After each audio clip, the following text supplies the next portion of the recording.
It's the Awake Space Astrology Podcast. I'm Laurie Rivers, your host, here to help you with some inspiration to get those aspirations out into the world.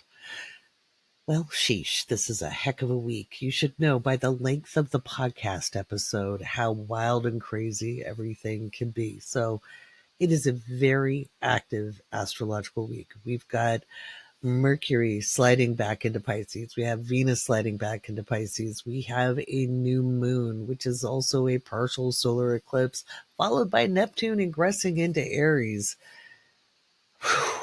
It's a lot.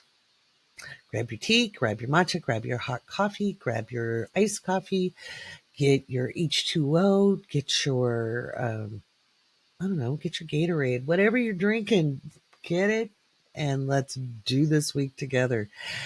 Couple of announcements. I want to remind you that this podcast is 100% listener supported by patrons at the Awake Space Patreon. So we did some fun stuff this week. I did a survey of all of our patrons' astrology. We've had over 1,000 people respond. I would love to have more, but I'm going to close it tonight. If you're not a patron at the free or paid level and you are a Spotify subscriber, I'd love you to let me know in the comments if you'd like to do a survey. We're doing this breakdown of the big three and the ratio of it, how many people have what sun sign or rising sign or moon sign, Venus sign, Mercury, what houses do they fall in? And if you're a patron, then you have all kinds of resources to find that. But I have free resources I can put in for Spotify subscribers. If you want me to do a survey like I'm doing for the Awake Space Astrology patrons, okay, the podcast patrons, then let me know in the Spotify comment. Just say, yes, I want to do a survey. It's really cool. It's really cool. It's been a lot of fun. Well, when the first wave of people were filling it out and the data was changing in real time, I was in the Patreon going, oh, Leos are winning. Oh, nope, Libra took over. And it was like watching a horse race. It was kind of fun. And so I would love to do that for our Spotify subscribers here. Again, we're ad free. I don't make money off Spotify subscriptions. I don't make money off streams here. I just do it off my Patreon. So I want to really, really thank everybody who's stuck with me over the last 4 years as I've had this podcast. We're in our 5th season, but we've been around for 4 years. And I want to thank everybody who's supported us become who we are.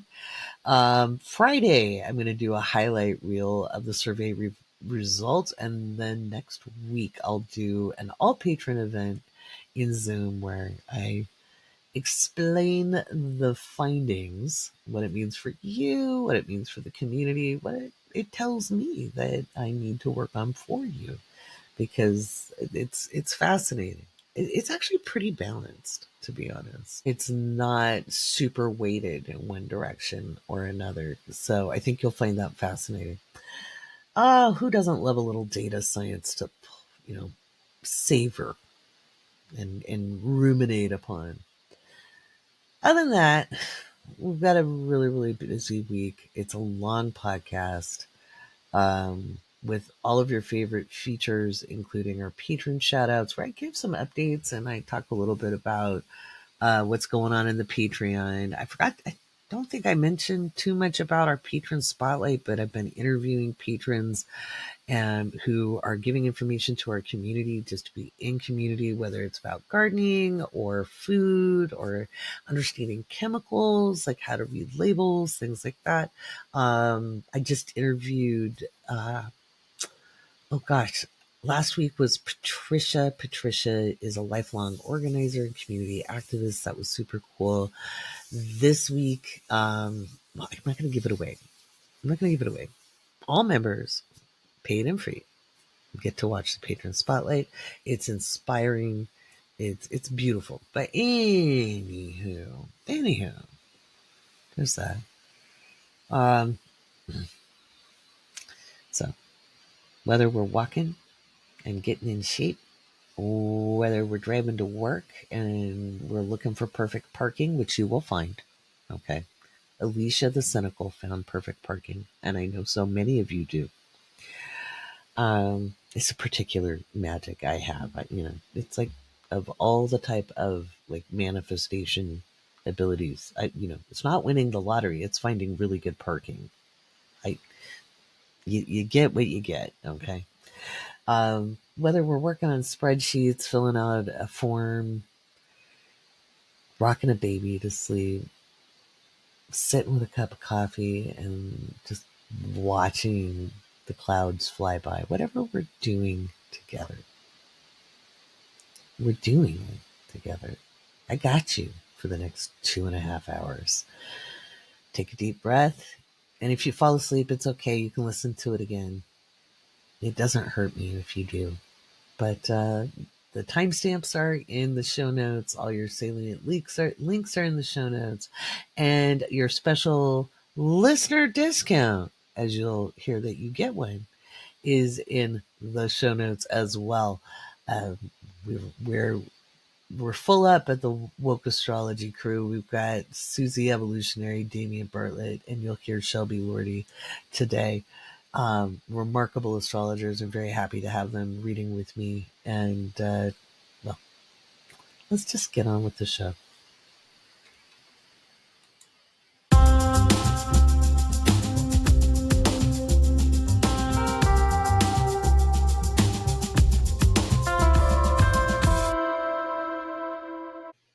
Oh, we've got a bit of a wild week ahead of us. We've got some historic events.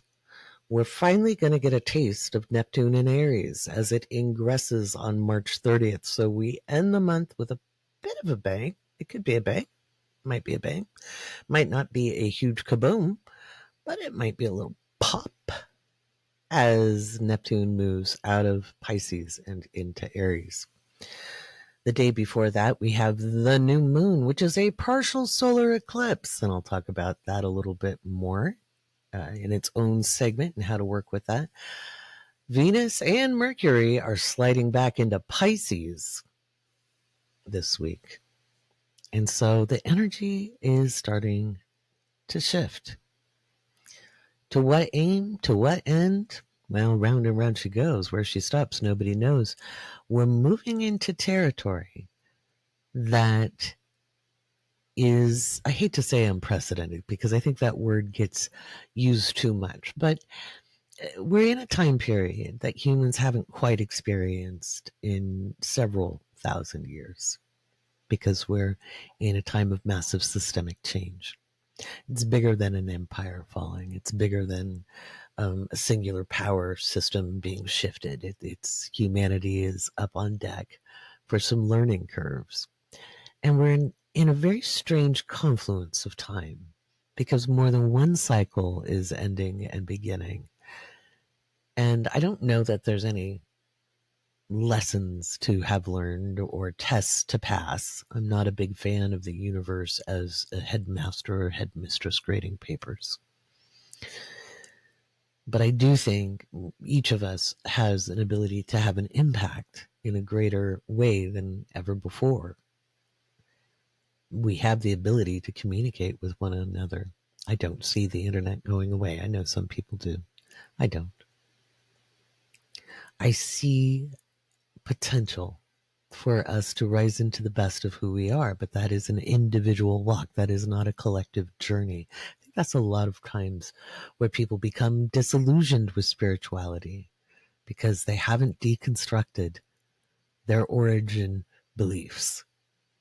It's not enough to leave a building or no longer have our names on the rolls of a church or a synagogue or a mosque or a temple. It's not enough to say, I'm not that anymore. What we need to do is deconstruct our belief systems, because otherwise it's like putting makeup on. It's not really changing you. It's just changing your appearance.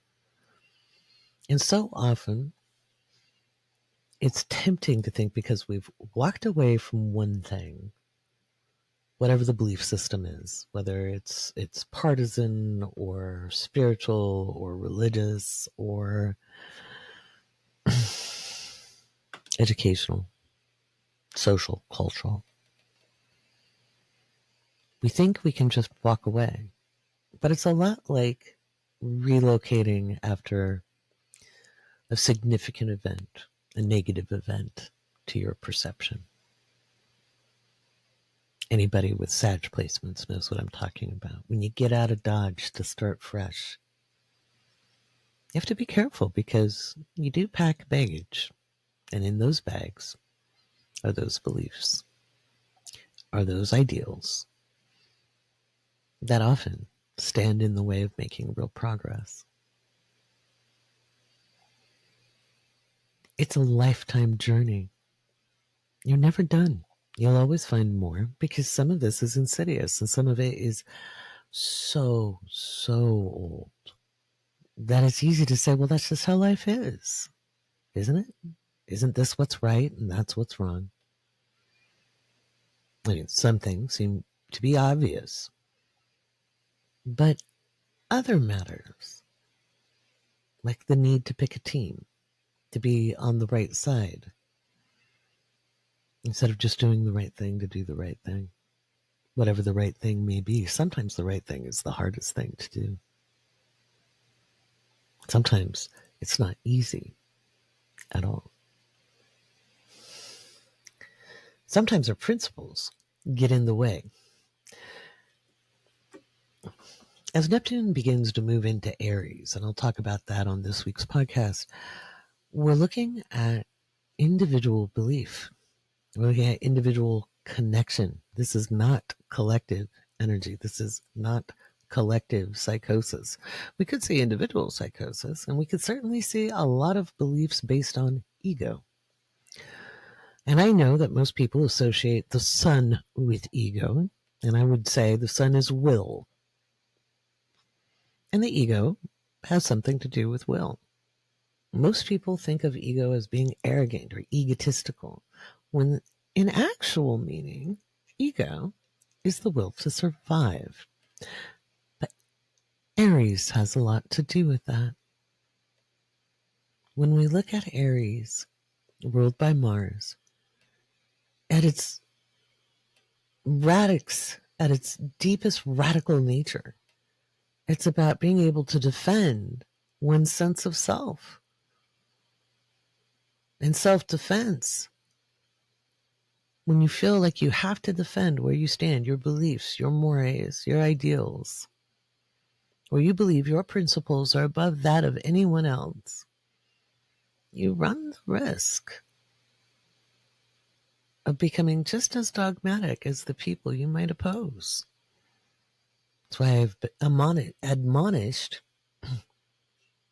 It's why I admonished all of 2024 to humanize. Humanize those you would oppose.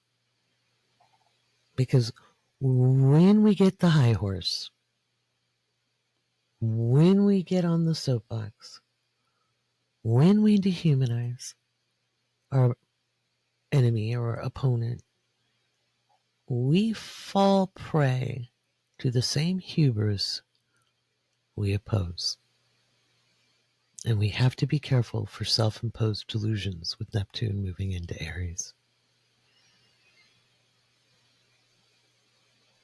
Our beliefs become very, very personal. If they were before, they become doubly so with Neptune in Aries. And yet, if you can deconstruct, if you can take a step back from the heady intoxication of self-righteousness, you can make a big difference. I've always said virtue is one of our greatest shadows. The need to be right, righteous, above it. When we take on the same tactics as those we would decry or put down or disagree with, well, they do it, right? I've warned about turning old beliefs into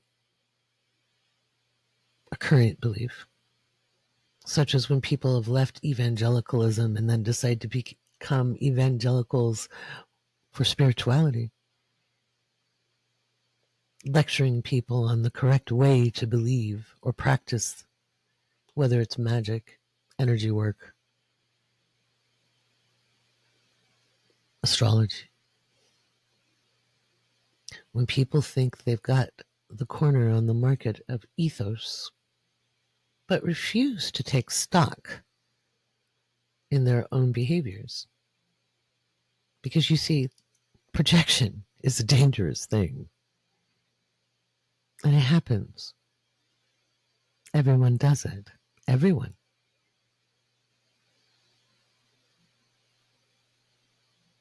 Neptune and Aries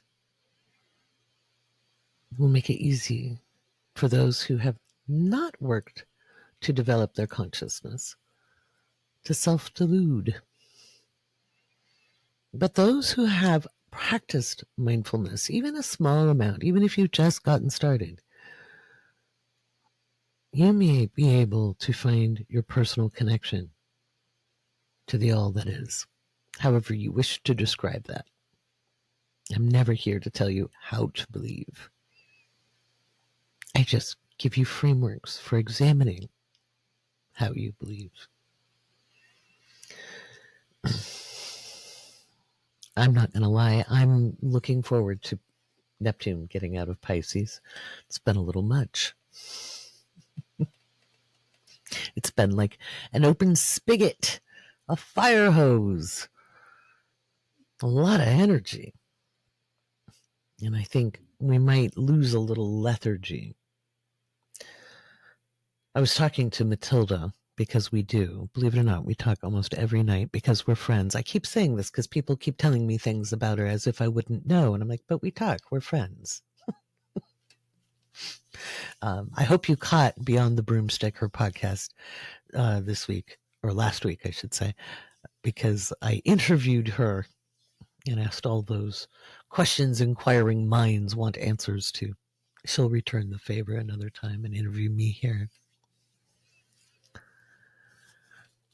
But I was talking about timing because there was a slate of time in October and November where my timing was off. And it confounded me because I'm very, very accurate with timing. So I was curious, why was that timing off? Why was that timing off? Why would it be? And then I started really digging into the transits, and I was like, my God, it was Saturn and Neptune, both in Pisces, close enough together.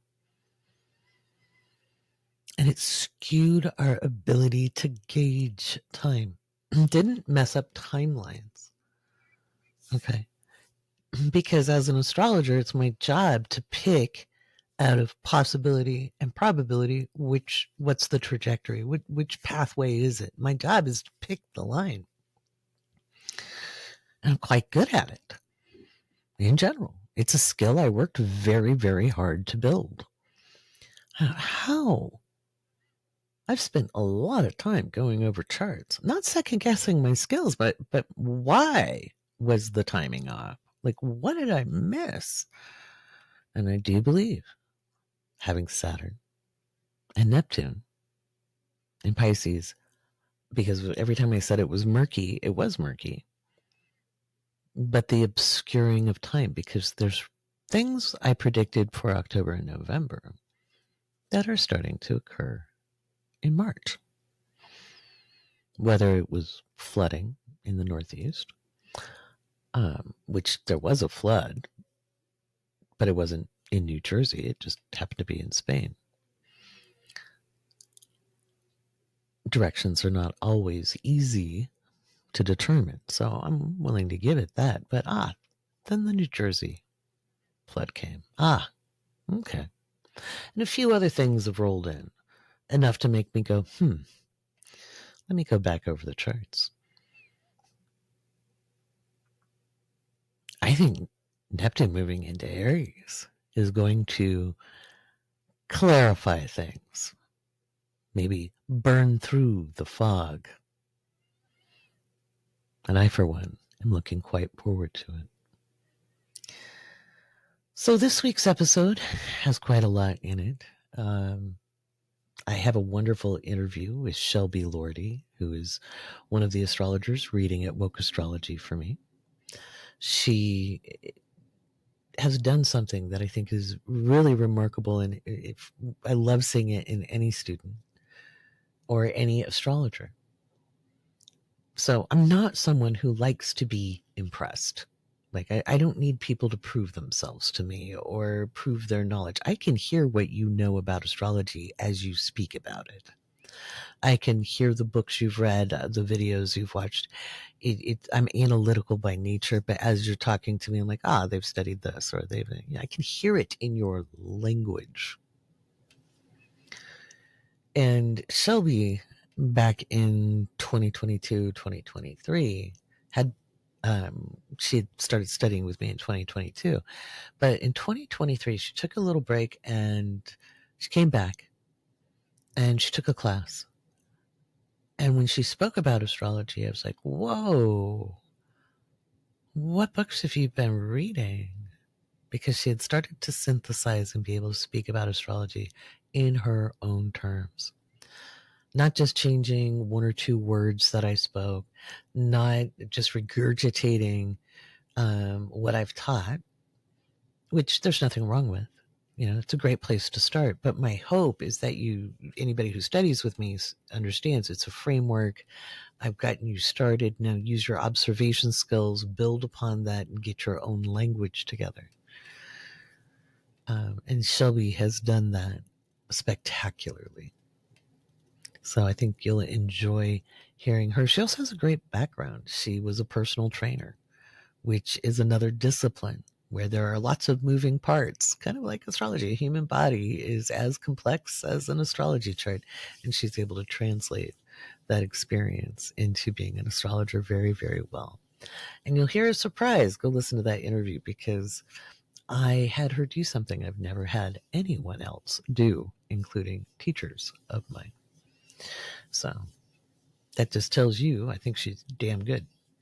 But anyway, you'll enjoy that interview. I'll be going through what I think is going to happen in the headlines. I think it's going to be an interesting week, but I think this week kicks off energy that resonates over time in some interesting ways. So regardless of what happens on the days themselves, on the days themselves, on the days that these ingresses happen, or the eclipse happens, the new moon happens, regardless of that brings energy over time. And I think this kicks off a very wild month, which is April. And April is going to be a wild one. So I'll give you my April preview here. I'll go a little more in depth in the patron only podcast, of course, because patrons get my deepest love. Yeah. So what a wild time it is to be alive. What a wild time. I could tell you 2025 has been nuts over here, in March itself. March started off with my mom still being ill, and we were fighting to get her test results, which are fine. She cleared. Then the day Neptune moved into Pisces, Mom and I were coming back from our girl day. Every other Monday we go get mani-pedis and do some fun stuff, do lunch.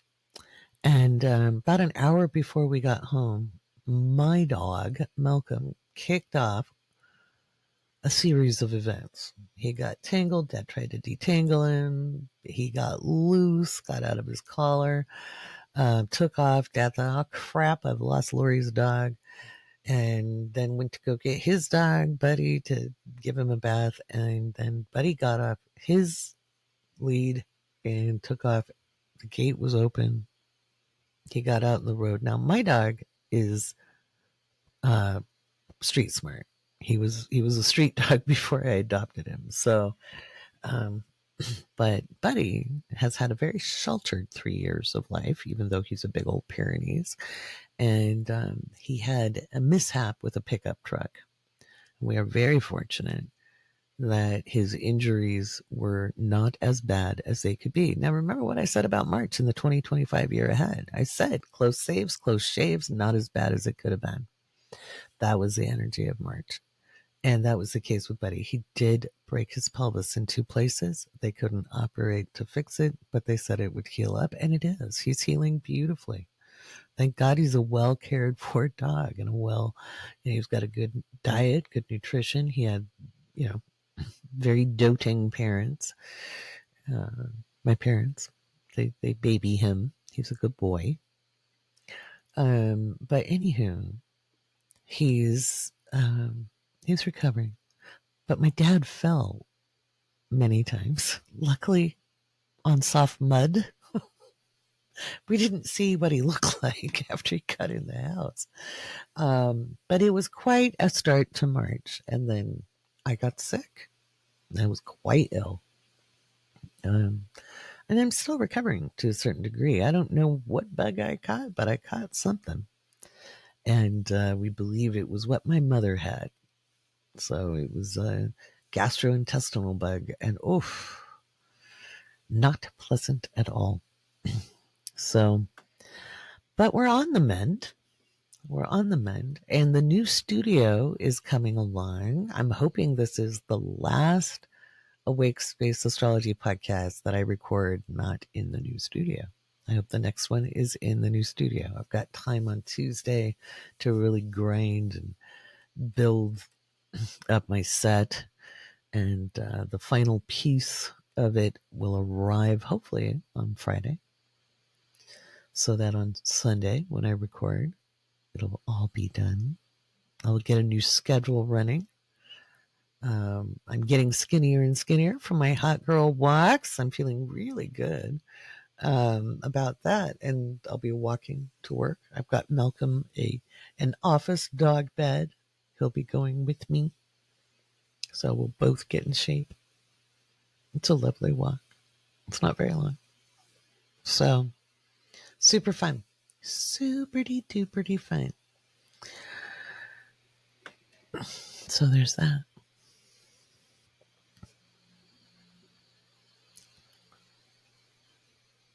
It is important to work on your mindset and continue to train your Mercury. That's how we get through this. Being able to detach, being able to stop making everything personal if it's not personal. And sometimes even depersonalizing what is personal helps us make it through the day. It's not about becoming cold. It's not about being callous. It's not about, in fact, it can be the most compassionate thing you can do. I'm not saying become apathetic. I'm saying if you want to tap into your true power, train your mind. That's something I talk about all the time in the Awake Space and give lots of information about, lots of resources. And I was talking with an executive at Patreon, and there's some exciting new things coming up that I can't talk about. But I did put in my 2 cents about making it easier to navigate for users. They're already on it. They're already aware. They're working on it. That's one of the reasons we had the meeting. But yeah, so I'm going to encourage you, if you are a patron, just click around.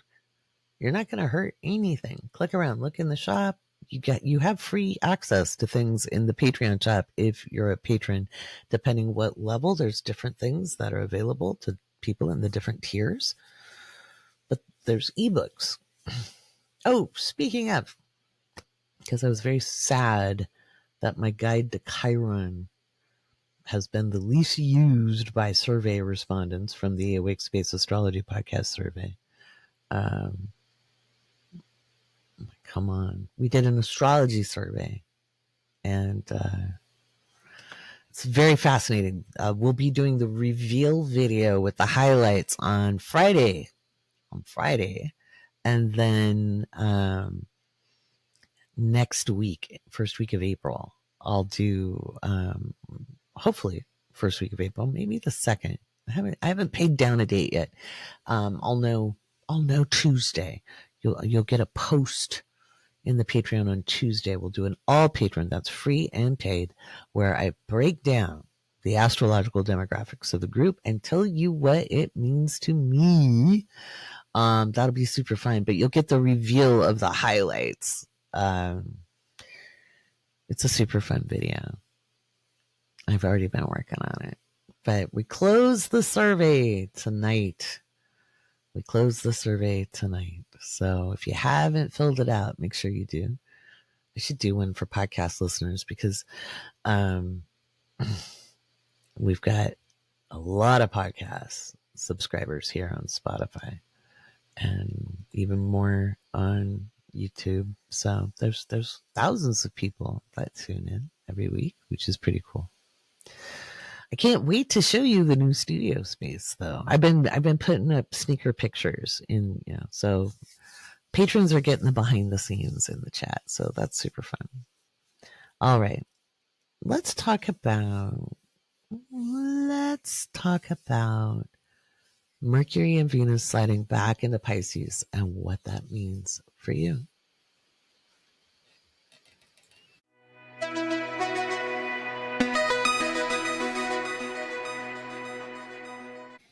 All right, this is a rousing week. We have Mercury sliding back into Pisces on March 27th, right ahead of that new moon, which is a partial solar eclipse. We'll talk about that in another segment. And things are going to get really interesting. We're going to be looking at process. We're going to be looking at the details, and people are going to be moving through things with a fine-tooth comb. It'll be really easy to see where we've missed the details as we move through the rest of the Mercury retrograde period. So much fun. So when Mercury is retrograde, it behaves a little differently than when it's direct. Doesn't mean it's bad. Remember, retrograde does not mean bad, right? A lot of the times when people are giving anecdotal evidence, they're speaking from a space of not having enough information about the rest of what's going on astrologically. Mercury retrograde is annoyances. It's niggly details. It's foibles. Okay. So it's kind of like when Mercury was stationing retrograde, I used a new tool on the podcast and I got rid of all the audio. Mercury didn't make me do that. I did it. It was me. I'm the problem. I did it. That was that episode that had no sound for a few hours. And then it didn't, I re-uploaded the files that were correctly done and it went out to the world still empty on other platforms besides Spotify. That I just deleted. I didn't even re-upload it onto YouTube. I was like, I gave up. I just gave up. You've probably had some foibles as we've moved through the retrograde period. I had some fun ones. I had some driver updates be kind of wonky with my Bluetooth, with my computer, So none of these are horrendous or moral failings. And I can hear people say, but I had a car accident. Car accidents happen when Mercury is direct too. So there are other things going on. It's not just one thing that reflects the wild energy going on. So when Mercury is retrograde, you have to remember Mercury rules two signs. It rules Gemini and it rules Virgo. When Mercury is in a direct motion, it acts more like its Gemini version of self. It's curious. It's looking for new information. It's out there, conversing. It's more social. When Mercury is retrograde, it has, in any sign, there's a quality of Virgo to it. So this is going over the details. It's finding what needs to be refined. edited, fixed. So if you think of it as when Mercury is direct, that's the writing. And when Mercury is retrograde, that would be the editing. Okay. And everybody complains about the editing process, but it's actually what makes your writing better. Okay. So Mercury retrograde in general can be a really good time to review, revise, get things done. But you're probably not going to want to start a new project because you're probably picking up all the pieces and tying together loose ends of all the other things you started when Mercury was direct. Likewise, the sign it's in, so when it's in direct motion, so like Mercury in Aries in its direct motion is going to be like Mercury in Aries. It's going to have that curious, impulsive quality. On the retrograde, it will have a top note of Libra. So thinking about us, what about us? Okay. What about fairness? What about justice? So instead of what am I going to do today? How am I going to move through the world? How do I put myself at an advantage? That's not selfish. That's human. Okay. It's human. It's not a big deal. It's not a big deal. Everybody thinks, oh, being selfish. We're all selfish. We're all selfish. Martyrs are selfish. Okay. Have you ever met somebody who overgives, overdoes, and then says, nobody appreciates me? Everybody takes me for granted, blah, blah, blah. Well, what were they wanting in the helping of everybody and being there for everybody, being the rock, whatever? They wanted acknowledgement. It was selfish. I always used to tell people I did thousands of hours of volunteering in my 30s into my early 40s, thousands of hours. And people would be like, oh my God, you're so selfless. And I'd be like, no, I'm selfish. I do this for a reason. This is in my self-interest. And they'd be like, what do you mean? And I was like, I want to live in a nice community. My ulterior motive to volunteering is making sure that we have people who are supported, educated, the area is clean, people have access to services and education because it makes a better community. We know what the data is of when people have enough food, have adequate housing, have adequate education. We have nicer places to live. I like living somewhere nice. And they'd be like, oh, because what they expected is, oh, I'm just in it for this. I don't want anything out of it. What I wanted out of it was if people were better off, we were all better off, including me. Right? So we've all been so trained to think, you've got to be like, oh, I'm not really in it for this. It's not about the reward. It's not about the title. Oh, it usually is. People just don't admit it because it makes them look bad to other people. And so this is a really good time before March 27th to really examine what your self-interest is. So if you overgive, why? Do you want people to love you? Are you afraid they won't love you if you don't do it? Are you not allowing people to rise into their capabilities? If we only see people as limited, so we gain our identity out of how we do things for people. A lot of us have been socialized to do it. A lot of us have been socialized to overgive. People are often really shocked when a parent asks me, about their toddler who's really busy and bouncing off the walls, and I'll be like, invite them to help with chores. Other people are giving them toy ideas and games. I'm like, no, they'll teach them how to fold washcloths. People are mortified, like, oh my God, child labor. Do they use washcloths, or are washcloths used on their bodies? Are they part of a family? They're learning a life skill, and it keeps their hands busy, and you can make it a game. Because we don't want our children to struggle, blah, blah, blah. Yeah, we don't want them struggling emotionally. We want them to be well-adjusted. Part of being well-adjusted is knowing how to fold towels before they get to college. Hopefully. letting them help cook, letting them help garden, giving them specific age-appropriate tasks, instead of teaching them to be self-indulgent and always entertained. We are not always entertained, but there is always something we can do, and then we are never bored. Again, always at an age-appropriate level and never coerced, making it fun, making it family time. And we can do that that's as much self-interest as anything else. Because our self-interest can be, I want my child to be well-adjusted. I want them to have skills when they grow up. They need to be able to function beyond me, right? Isn't that our job? I digress. But you get my point, right? So Mercury in Aries, it's only going to be there now until March 27th. Well, it slides back into Pisces DMs, and then we have a different kind of energy. So remember, Mercury direct acts more like Gemini. Mercury retrograde has more Virgo behavior.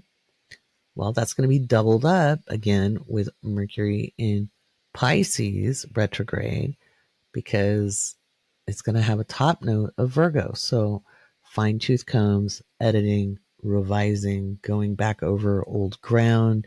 And maybe we thought we had an agreement. We thought we had the information all together. And maybe we didn't. Maybe we have to get some paperwork done. Maybe we have to set up better structures. That could be on our individual lives. It's a great time to do that. You know, like, oh, wait, maybe I didn't get all this paperwork filled out the way I needed to. Or maybe, in my case, I have something to do with my car. And I've been trying to get this done since January. And it's just been a communications mess between all the parties. And I should be getting it done this week. That's exciting. It's like I would like to drive my car, especially since the weather's better. So some of the things that you can think about as we're going to March 27th. So while Mercury is still in Aries up to March 27th, so just a couple days, it's a great time to review your personal labels and check to see their relevance. And I gave examples in the magazine of this. This is one of the sidebars on page 34. But I am blank, okay, whatever label or diagnosis, or my blank, okay. So if you're like my ADHD, or I'm ADHD, or my PTSD, or my lupus, or blah, blah, blah. By owning it with I am or my, you are encoding it, okay? You're encoding it in a way that doesn't give you agency. Now, I'm not saying deny the diagnosis or the label. However, I'm saying let go of ownership, depersonalize. So instead of saying I am or my, okay? Right. So instead of saying my ADHD, you say the ADHD. Okay. Or the PTSD. Or my bum knee. Yeah. The knee that acts up. Gives you more range to open and heal or find solutions to the problem. Sometimes we joke about a touch of the tism. Right? That's one of the jokes, you know. I joke as I watch my dad, and I'm like, well, that's where the tism came from. So our labels aren't who we are. It's too often we take that label as an identity. They describe how we are, but they are not who we are. So all those labels are descriptors. And it can be so relieving. Don't get me wrong. I totally get it. Like when you finally get a diagnosis, when you've been in the dark for a long time, or wondering what could go on, or why things are happening, or why are you the way you are, it can be just such a relief to finally get an answer. that we're like, this is why, you know. But we don't have to make it our identity. And now is the perfect time to kind of review and revise those things so that we can open up for a little more liberation. You know, I'm going to guarantee you there is no one who's normal. There is no one who's normal. And if there is, they frighten me. Okay. Because the idea of what is normal is kind of bland and boring. So I'm like, really? So having no personality makes you good. Now it makes you controllable. So expedient in a domination based society. But yeah, so it's a good time to let go of those. Let's see. I'm just looking. As we move towards the Pisces era, as we move towards the Pisces era of this Mercury retrograde, which will last into April. Okay, so Mercury goes direct on, let's see, get into my handy dandy slides.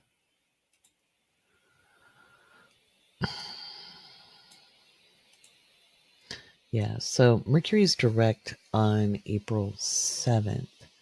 So, it doesn't go into Aries again until the 15th of April. So Mercury ingresses into Aries on the 15th. So from March 27th until April 15th, we'll have that Mercury in Pisces. So again, thinking that it's going to have a little more Virgoan energy, a little Virgo energy, we're going to want to look at doing things that have to do with revising, editing, do-overs, fine-tooth combs, checking, if we dotted our I's, crossed our T's, all that. It's a good time to make sure maintenance is done on things. All of that, really important. When we get into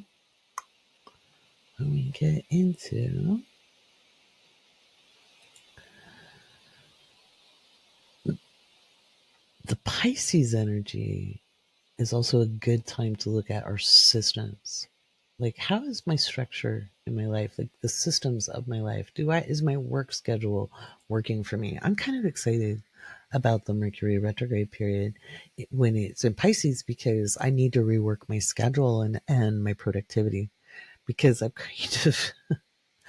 been winging it since I got to Wyoming. And now that I have an office and a space to film, I can really change things up, because I'm going to say it again, working where you sleep is a bad idea, because you're either overstimulated and you can't sleep, or you're too tired to do anything. And I look really forward to clearing the energy in the room so that it's just a place of rest and recuperation and revitalizing. And I look really forward to organizing the studio. I go in tomorrow on Tuesday to do all that. I'm very excited. I've got almost everything there. I've got one chair showing up to be delivered on March 30th. Very excited about that.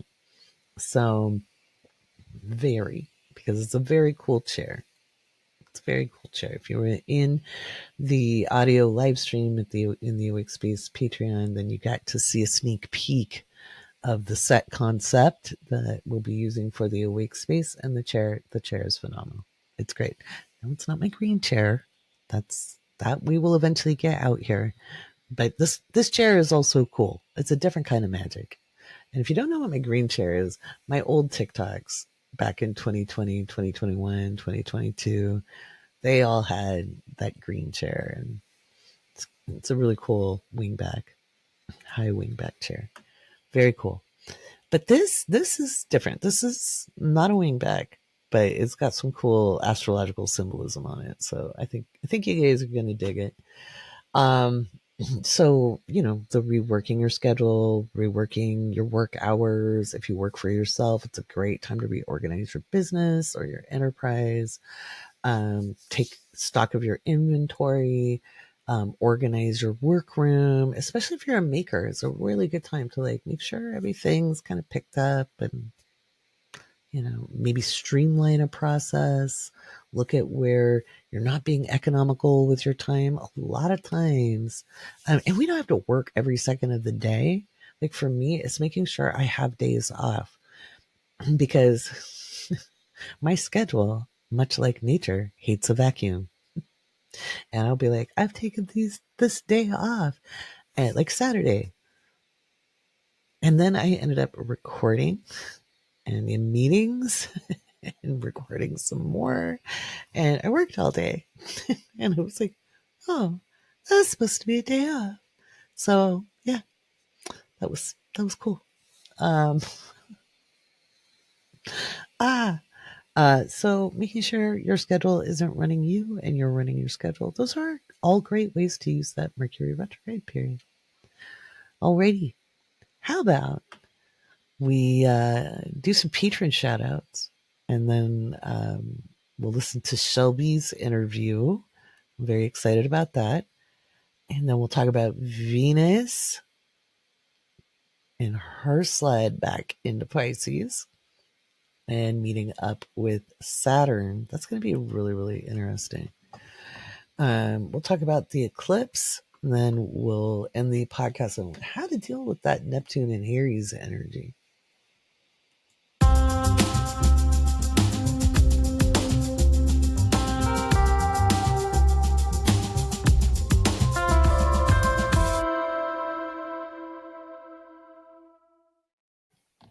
The Awake Space Astrology Podcast is 100% listener supported, which is super exciting to me.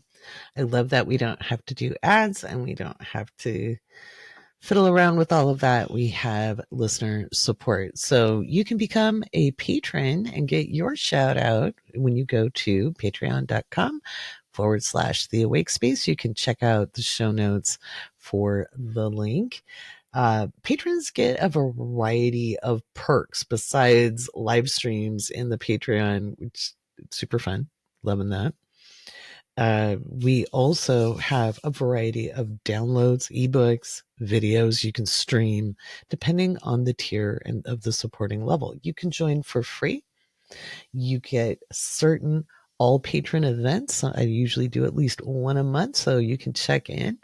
And anyway, super appreciative of all the patrons. I always like to say, without you, there is no me, and you are more than appreciated. You can thank a patron by in the you can thank a patron by leaving a comment in Spotify. If you're a Spotify listener, you could do that on YouTube in the comments as well. But anyway, you can become a patron for $5 a month and you get a ton of resources, whether you're wanting to learn astrology or just build a really great community of people who are like-hearted, who are just striving to be the best of thems they can be on any given day. I have a ton of recordings to listen to in there as well, whether it's meditations that'll help you sleep or reading articles, patron only podcasts, ton of stuff. So again, every week I read out our newest patrons. So we've got a new Eli. We've got Willicky, Kathy, Martha, Candace, Armani, the Tofu Seller, Crystal, Sophie, Maggie, I'm Truly Grace, Not Truly, Diana, Morgan, Sharon, Amy, Ashley, Joey, John, Stevie, Jeanette, Jay, Venetia, Melissa, Veronica, Colin, Lydia, Megan, Rebecca, Liz, Nikki, Allie, Heather, SDC 2089, JJ, Astara, Maya, M, Beatrix, Elizabeth, Krista, Mary, Mariah, Anastasia, Kay, Sam, Snarklepagus, Maggie, Ever Hopeful, Nicole, Space Cadet, Karen, Owl at the Moon, Ramona, Melissa, Sarah, TJ, Laurie, Jess, Evelyn, Taylor, Jackie, Melissa, Julia, Kelsey, Abigail Drennan, Ayla, Artiana, Anne, Nicole, Terry, New Moon Rising, or OB Rosen, Coriana, or Karina, Cassandra, Amy, Nathaniel, Vicky, Victoria, Sonia, Kay, Nicole, Sparkle Worm, Just Us Three, Devin, Emily, Carmen, Hannah, Sarah, Lauren, Amber, Angela, Gabby, Sylvia, Lilith, Sarah, or Sarah, Izzy, Vina, Stephanie, Sarah, Michaela, Lindsay, Emily, and another Lindsay. All right. So I am going to read some comments from the audio magazine. I was so touched. So I always do a reading of the articles every single month. And I know Patreon notifications have been a little weird and people don't always get notified. I don't know what to tell you about that. You can go into your settings and try that, but I did put it to Patreon's attention. Kate says, thank you so much for the audio. It's the best way I consume information, and this has been so helpful for me. JJ says, thank you for reading these. The way you narrate helps me understand. That means a lot. I'm so glad. Because, usually only hear when people don't like what you're doing. You very rarely hear when you're getting it right. So to know that, it really helps you when I read out the articles of the magazine. Thank you. Because I'm glad it helps. That's kind of the point, is to give people who process information all different kinds of ways, whether they're visual and they're reading or they're audio and they need to hear it. For the people who need to do the combo, you can sit and read while you're listening. I like that Stephanie says, thank you for the audio. I listen on my way to work and home. Your voice makes me calm. That is a Benny. I love that. Rachel says, thank you. I love having both visual and audio access for it to really hit my brain. See, making my point. Some people need both. And Alicia the Cynic, she's loving it. So I did a little different. I made it more podcasty this time, like a little music. I experiment a lot in the Patreon. But anyway, it's been really good in the community. I haven't been going as live as much because I was sick. And so, and I haven't planned those because I'm putting the studio together, but I'll probably on Tuesday go live, do a video live for patrons in the Awake Space lounge in the chats. So you can look forward to that, because that one's going to be fun, because I'll do it from the studio. I'll try to look human. All right. Coming up next, we're going to talk about Venus retrograde and what the next part of it is going to look like.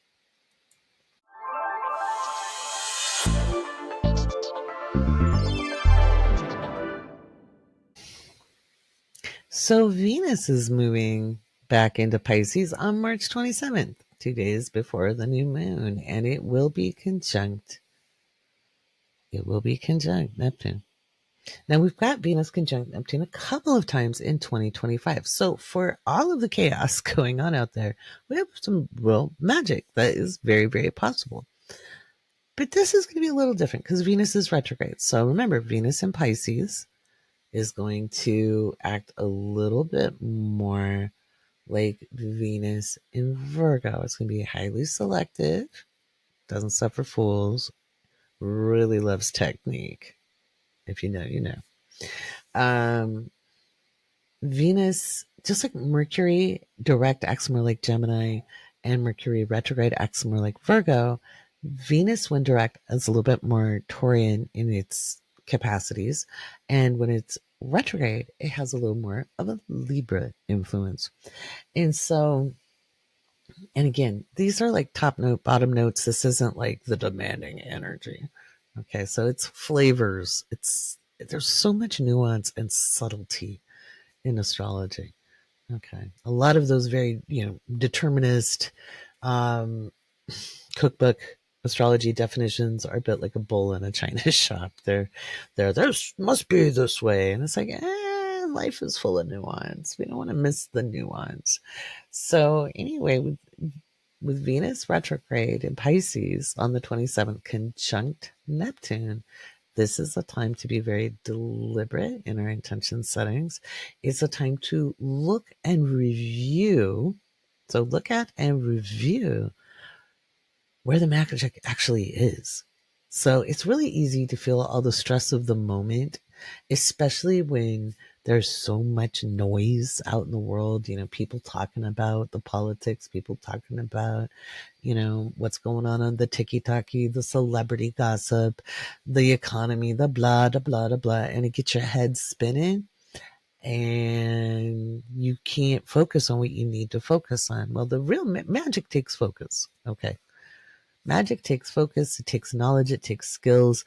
And this is a really good time to kind of review where the magic's actually happening in your life. Because so often all people are doing is paying attention to what's going wrong. Okay. Instead of what's actually going right. Now, Shelby and I talk a little bit about that in her interview about where she's come, from the start of learning astrology and using it as part of her healing journey. It helped her gain huge amounts of self-awareness, massive amounts of confidence. And I've been a witness to her growth. I mean, just from the first reading we had to where she's at today, wow. She's really, really used astrology to help her understand herself and open and blossom as a person instead of using it as an excuse to be stuck or stay in the muck and the mire, but really see where she could grow and expand and find liberation, and continues to. Okay, it's an ongoing process, right? But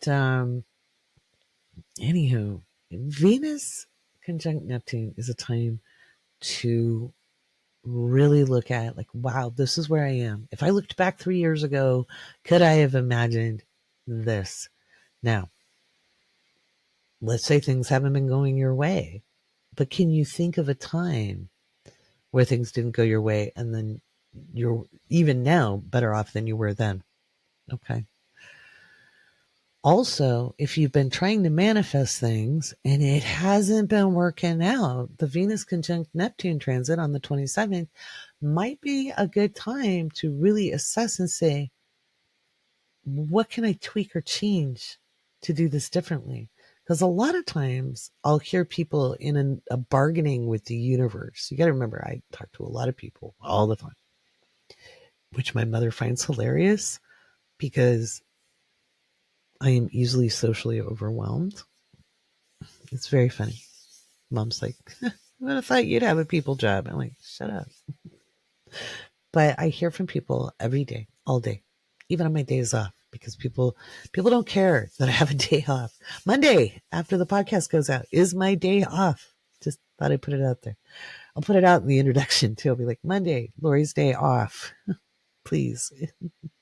I don't go to bed till really, really early in the morning. It's me putting it out. Nobody's putting out the podcast but me. Anyway, I'll have people who come to me and they're in a bargaining phase with the universe. They're like, I've done everything I'm supposed to do. I've been really good. I'm trying to manifest. I have all this pressure on me. People rely on me. I can't let everybody down, blah, blah, blah. Does that sound receptive to you?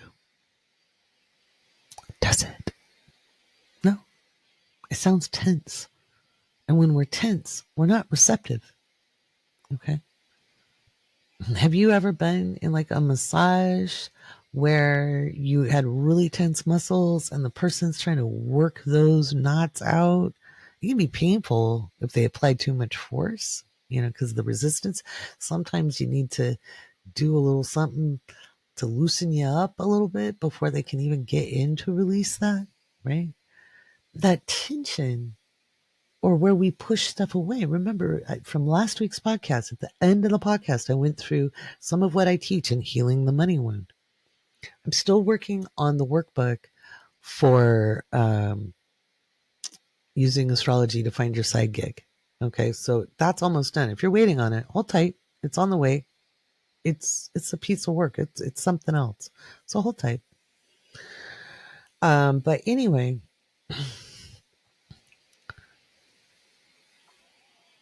if you're in resistance, if Venus itself, Venus is a magnet, and if you have it polarized to repel what you need through worry, doubt, self-judgment, being overly self-critical, I'm a loser, nobody likes me, but I'm going to manifest like a rock star.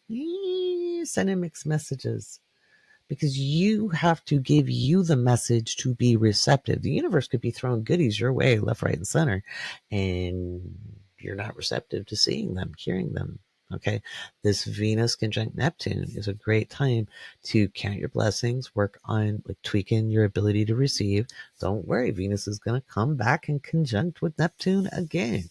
But this next time it'll be in Aries, and that'll be the first time we've seen Venus conjunct Neptune in Aries in any of our lifetimes. I'm really excited about that. So if you want to be able to receive what helps sustain you on a really personal level, people are going to have some really beautiful stories. Like, I'm sure there'll be a lot of testimonies out there online, like the universe is really in tune with me, and kind of giving like an evangelical testimonial. Because not enough people have deconstructed after leaving churches, but you'll have great stories about the divine timing and the right thing coming in at the right time. Now that won't be for a little bit. That won't be till like April, maybe May. I'll have to look. But Venus the ingress into Pisces automatically puts it in conjunction on March 27th with Neptune. And so that's a date to tweak and get ready for the magic. And then Mercury is going to be conjunct Neptune on the 29th.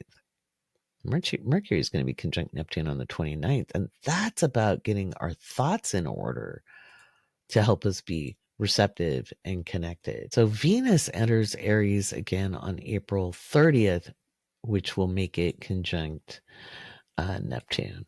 So kind of. It won't be perfected, but it'll be approaching. So we'll talk more about that in April, about how you can use that to your advantage. But if you want to get the most out of that conjunction, you want to work with it this week. And how do you want to work with it? You want to tweak your mindset. Okay. Mindset is everything. And I know it's hard when it's uncertain. I've been there. I face my own uncertainty. Yeah, I'm in it with you guys. I'm not immune to these transits. I'm not immune to reality. I too am seeing what's going on in the outer world. I'm not putting my head in the sand.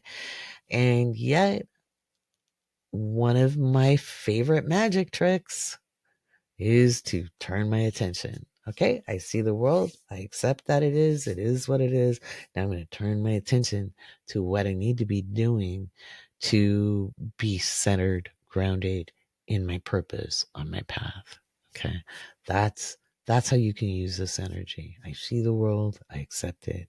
I'm going to turn my attention to what is secure, real for me, in my purpose, on my path, in my service, however you want to look. I think it's time to listen to the conversation Shelby and I had, because it was a really fun one. And I think you're really going to love getting to know Shelby Lordi. She is an absolute immaculate astrologer, just immaculate in her precision, in her ability to kind of cut through the crap and see what can get refined and revised with that beautiful Virgo Mercury of hers, and how she can help you just adjust a little bit to get to the next step. I think you're going to love it. She's a phenomenal astrologer. I'm proud to have been one of her teachers, and I'm very, very glad she agreed to join my team. And as you know, I love all of my astrologers, but I will say Shelby is, if I were McGonagall, she'd be my Hermione.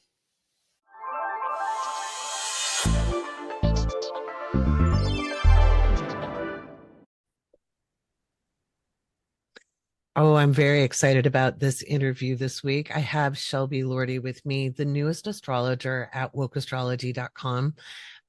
Shelby, welcome. I'm so excited to have you on the team. Hey, thank you for having me.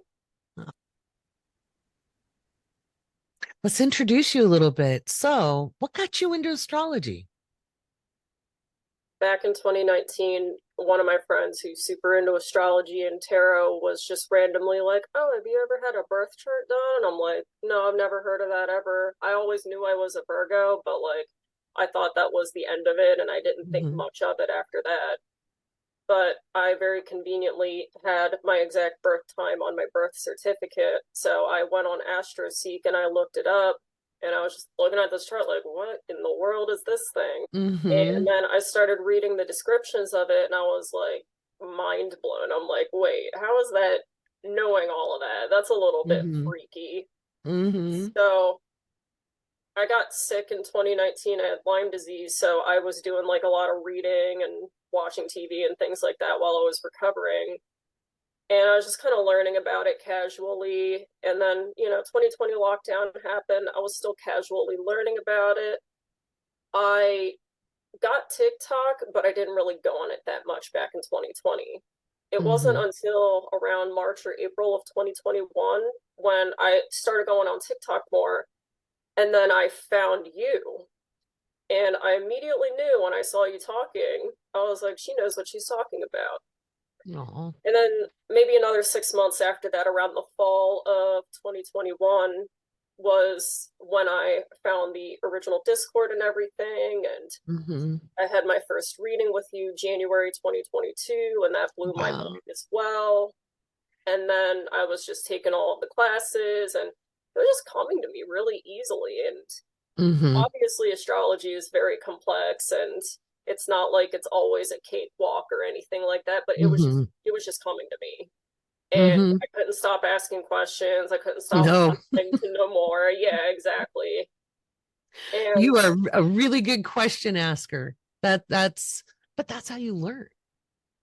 yeah, exactly. And it's nice that there was such a good learning environment of there's no stupid questions except for the ones you don't ask.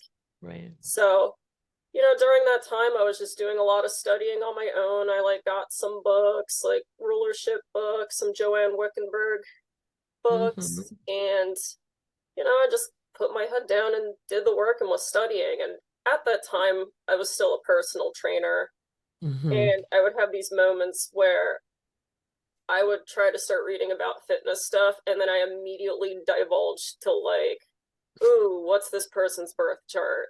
And then I'm reading about Mercury or I'm reading about Saturn, and like every time I try to do the personal training learning, I kept going back to astrology. And then eventually I was like, I'm realizing that I have this astrology that's a hobby and then fitness as a career, and I wanted to switch those two things and make fitness the hobby and astrology the career. So then when we talked back in 2024 about that, well, now I'm here. Now you're here. That was a great conversation too. I won't forget it. Because you're like, so what would it take? And I'm like, actually, you've been doing the work. Because that's what really impressed me is you went beyond the foundation. You started working on synthesis. And I think being a personal trainer probably helped you because you already know that like a muscle isn't just a muscle on its own. It has to work with something else to make it work, and astrology is like that. So a bicep isn't just a bicep, right? How did you ever use astrology with any of your personal training clients? Like, did you know, like, this person has this aspect in their chart, I'm going to have to maybe communicate a different way? Or Well, I noticed the birthdays, and I wasn't really going to look up people's birth chart stuff. Mhm, I didn't want to just kind of go and casually do it, but I could tell mhm, who could or couldn't have had maybe Gemini placements, because if I mhm. just did a fun fact, which I would usually do when training, like I could tell that some people were like, "Ooh, that's interesting. Oh, that's really cool," or something like that. Right. Nice. But That's I kept them separate a bit. mhm, Um, I could see how utilizing it would help, but I would say that, like, with the different jobs I've had, and then when I had the personal training, it gave me the coaching abilities I needed to transfer myself here. mm-hmm, mm-hmm. Let's talk about those coaching abilities. How do you think those skills translate over for doing astrology? Being able to coach people, seeing where people are at currently, and getting them from point A to point B. Mm-hmm. It's that idea of like refinement, improvement. Here's where you're at now. Here's how you can get yourself to where you need to be. Here is your plan. Here is your structure.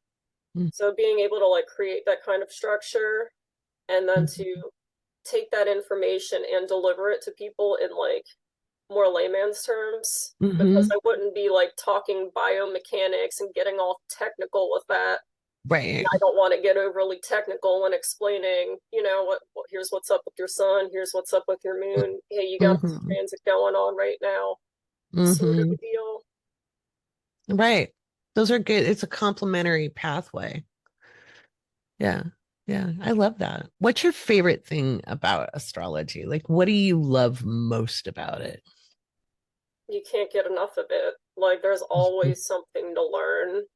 Mm-hmm. Um, I think blowing people's minds was probably the most fun, because I would practice on a lot of my friends. Like, I'm in a lot of different Discord servers, like currently with a lot Mm-hmm. of friends, and admittedly, I had some of my friends give me crap about astrology, be like, "Oh, this is so weird." But like, even some of the most like, um, even some of the people who were like the most adverse to it started Mm-hmm. actually warming up to it a little bit, or being like, "Oh, this is what it's about," as opposed to being like, "Oh, the stars are just dictating your life, and this is how you're always Right. going to be." And it's like, no, it's not how that works. So Mm-hmm. being able to practice on different people, and their minds would be really blown when I'd start telling them about themselves in a chart. Sometimes I would do it in different servers where, like, if there's a new moon or a full moon, I would just be like, "Hey, if you want to know what this means to you, let me know." And then I would use some friends as practice for that. And there would just be stuff I would nail without realizing it. And I find it kind of funny that, like, you can look at a chart and then, like, read it, Mm-hmm. and then all of a sudden somebody's like, "Oh wow, how did you know that?" Or, "Oh wow, I am Mm-hmm. doing such and such." Like, Mm-hmm. That is blowing people's minds is one of the most fun parts of the job. mm-hmm. It is. How much time did you put in your early study to really getting down your fundamentals? I could not put a numerical value to the amount of time I put into it, because it was a lot, Hmm. quite a bit. Like, I'm reading about it daily, or going through different things daily. I mostly will I this must be the Mars Gemini part of me, but like when I'm Hmm. reading different books and stuff, I'll read a bit from here, I'll read a bit from there, and I'll Hmm. read a bit from something else until like I reach completion. Or I may Hmm. like kind of jump around and kind of take a look and be like, oh, okay, here's a reference for, here's my aspects. All right, here's my rulerships. All right, here's my. Hmm. It's just fun, and it's just fun grabbing all of the different bits and pieces of information that Hmm. astrology has to offer. So like I just sunk a lot of hours into it, and it was just always fun for me. Like, you Yeah. could ask my boyfriend. He for a little present he got me over Christmas, he got me a little bed desk. So like Oh. when I'm writing stuff down or like studying somebody's chart or whatever, I'll just have like, you know, the TV on and I'll just be like, you know, writing stuff down or looking up stuff or studying different things. And you know, it's just a part of my daily life now, honestly. So Right. And that's how you know an astrologer. It's part of your daily life. You yeah. know, it's not something you do on weekends or, you know, you do it at work, you do it when you're doing household chores, you're doing it, you're thinking about it, you're sleeping, dreaming about it, talking about it. It becomes kind of an obsession, I think, at the end of the day. Yeah, in a way. In a way. Mhm. Well, I you're think really analytical. And I could always tell that from your questions when you first started taking classes with me, because you weren't just asking run of the mill questions. They were usually an attempt to take one bit of information and connect it to another, you know, mm, and so that always impressed me because it wasn't just like, what did you say again? Or how does this thing operate? It was, I hear point B, does it go to point C? And yeah. how? You know, I was like, oh, there we go. You like to know how things work in general. I mean, after all, you were a personal trainer, right? So how bodies work. That's not all bodies are the same. How there seems to me to be a lot of crossover. There is, because like Mhm. just like how everybody moves differently, like everybody's chart is different. And it's not one of the biggest things I learned in personal training is that like when you are training somebody, you don't focus on what somebody can't do, but what somebody can do. Mm, And that's the same thing with a birth chart. Like you're not trying to pigeonhole anybody or be like you're destined for this forever or some like weird doom and gloom stuff. It's a matter of being like, hey, this is the key to yourself. This is all of your potential. mm-hmm, mm-hmm. I Here's love what you're that. capable of. Yeah. Yeah. And here are some things you can do to reach it, you know, when Yeah. you get into consultations. So I'm really picky about how astrology is done, as you know. My daughter wanted a reading. You guys, those of you who have seen Sarah, um, I have her permission, don't worry. Anyway, um, I did not feel comfortable doing the reading because I am not unbiased when it comes to my child. And we have a difference of opinion on a few things. And so I knew I would not do her justice because I'd be mom going, well, honestly, sweetie, you know. So I asked you to do it because one, I knew she'd vibe with you. And two, I trusted you to be the type of detail oriented, direct communicator that she would want. And again, she's traveling right now, but one day she'll be on and she'll sing your praises, I promise. Um, It already has. yeah, she's her mind was blown. It blew my mind too when like I was done with the consultation. I was like, it was that easy. I'm like, that was it. That Mm-hmm. was it felt like Mm-hmm. a hot knife through butter. I was like Mm-hmm. shocked at how surprisingly easy that was. I was like, oh, Mm-hmm. Mm-hmm. because in true Virgo fashion, I agonized over it for like a good 6 hours beforehand because I'm like, oh my god, I want to screw this up. I got to make it good enough. It's got to be perfect. Blah blah blah. And I Mm-hmm. know it's not Mm-hmm. always going to be perfect. Perfect. It's just Mm-hmm. if you're a Virgo, you know you. If you know, you know. Right. And so it's two Virgos going in together because she was panicking before the reading, going, how do I make this easier? Do I have questions? How do I prepare? And I'm like, you already know what you want to know. That's all you need to know. It'll be okay. So I think it was funny to have the two Virgos together. It was seamless. Yeah. I got a call right after. Oh my God, mom. She is amazeballs. She Oh, was, oh, totally. And I want everybody to know that. I have never had anyone read either one of my kids' charts besides me. So there you go. understandable. Yeah. Yeah. And for most stuff, it's cool. But, you know, she's well grown now. And again, we have different opinions. And I was like, I'm not going to be able to give my opinions on this. Um, I was gonna say having that like third party objective Mm-hmm. viewpoint Mm-hmm. sometimes can help, because I think sometimes when it's like Mm-hmm. a parent telling you something versus like maybe somebody's more of a peer, it hits Yeah, different. it totally hits different. And just because I might disagree as a mom Hmm. doesn't mean I'm right, you Yep. know? And I knew that because I'm like, well, there's what I'd rather and what will probably happen. So, Yeah.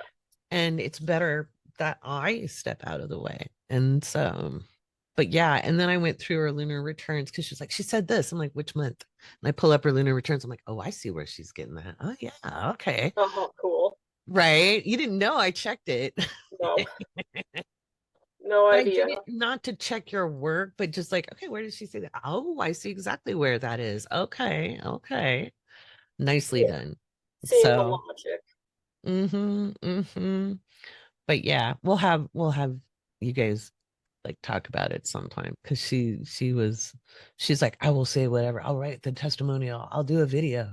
Oh, lovely. Yeah, that's a big Awesome. deal because she rebelled against astrology for a long time, like because I'm mom, right? So Yeah, right. it's normal. But yeah, how did it feel to like you said it was like a knife through butter, but did that just really kind of solidify that, you know, I've said you're ready for a while, but you have to know you're ready. It gave me the confidence boost that I needed to be like, okay, this is for real. I am doing Mm-hmm, this for real. I can do this for real. I mm-hmm, can make this go far. And I mm-hmm, plan to. mm-hmm, I'm mm-hmm. not nothing short of ambitious, so I would Mm-hmm, like to take it to a level that even I can't even think is possible. Like I want mm-hmm, to go beyond, and I want to help other people go beyond too, because using that chart, you can unlock your full potential. It's there. You're mm-hmm, not imprisoned to your chart. mm-hmm. I've watched you grow a lot as a person over the last 5 years. How much do you attribute astrology to that? Just that's like unlocking the self understanding. Quite a bit. It's been an entire journey. I think like when I had my first reading with you, Mm-hmm, it really just like completely blew my mind, like how much you can really help a person with astrology. mm-hmm. Oh, I'm so glad about that. Absolutely. So I think it was a matter of that. It was a matter of like, realizing my own self-worth and realizing what I am capable of and what I can do. And Mm-hmm, mm-hmm. Gentle coaching and gentle coaxing. That's what we can do to help people. I think I remember you saying, like, whoa, I'm not stuck this way. I can, I could be different. You know, I remember that. Like, yeah, yeah, you can. absolutely. Those same challenges are actually superpowers if you can just switch things up. So, and Yeah, I've watched that in you. I got to repolarize my Venus. So I Right. I feel like nowadays more than ever, like just with having a much higher self-esteem. Like when I started, like I think I was much more of a mess back then. I feel not maybe not messy, but it was one of those situations where I was like, I didn't have a self-esteem when I first started here. I didn't Mhm. know who I was back then. I didn't understand myself at all. And then slowly as time went on and as I kept learning about astrology and my chart and what I was capable of, I realized, oh, no, I'm about to go kick some ass. Like, this is going to be awesome. I love that.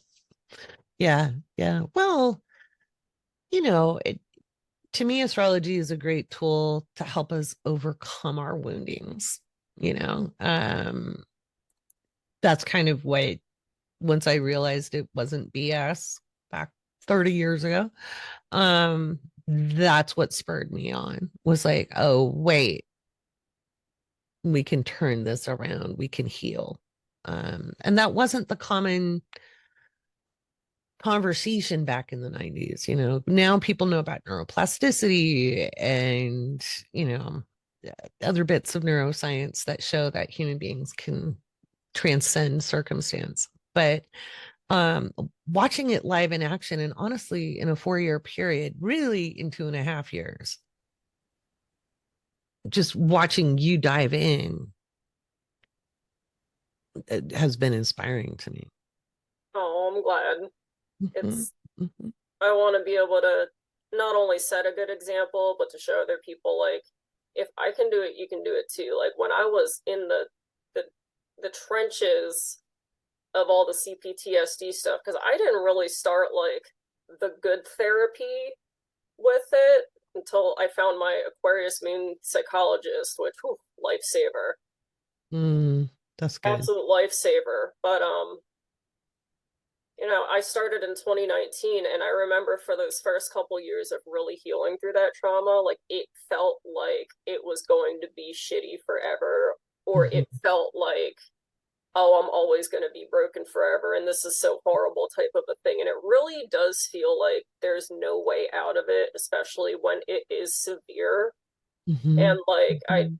I look back now, if I went back in time like a couple of years ago and I'm like, hey, you're going to be right here doing this podcast, that she would not have believed that. She would have like, Not, no, she wouldn't have. no. The universe is a funny way of working itself out.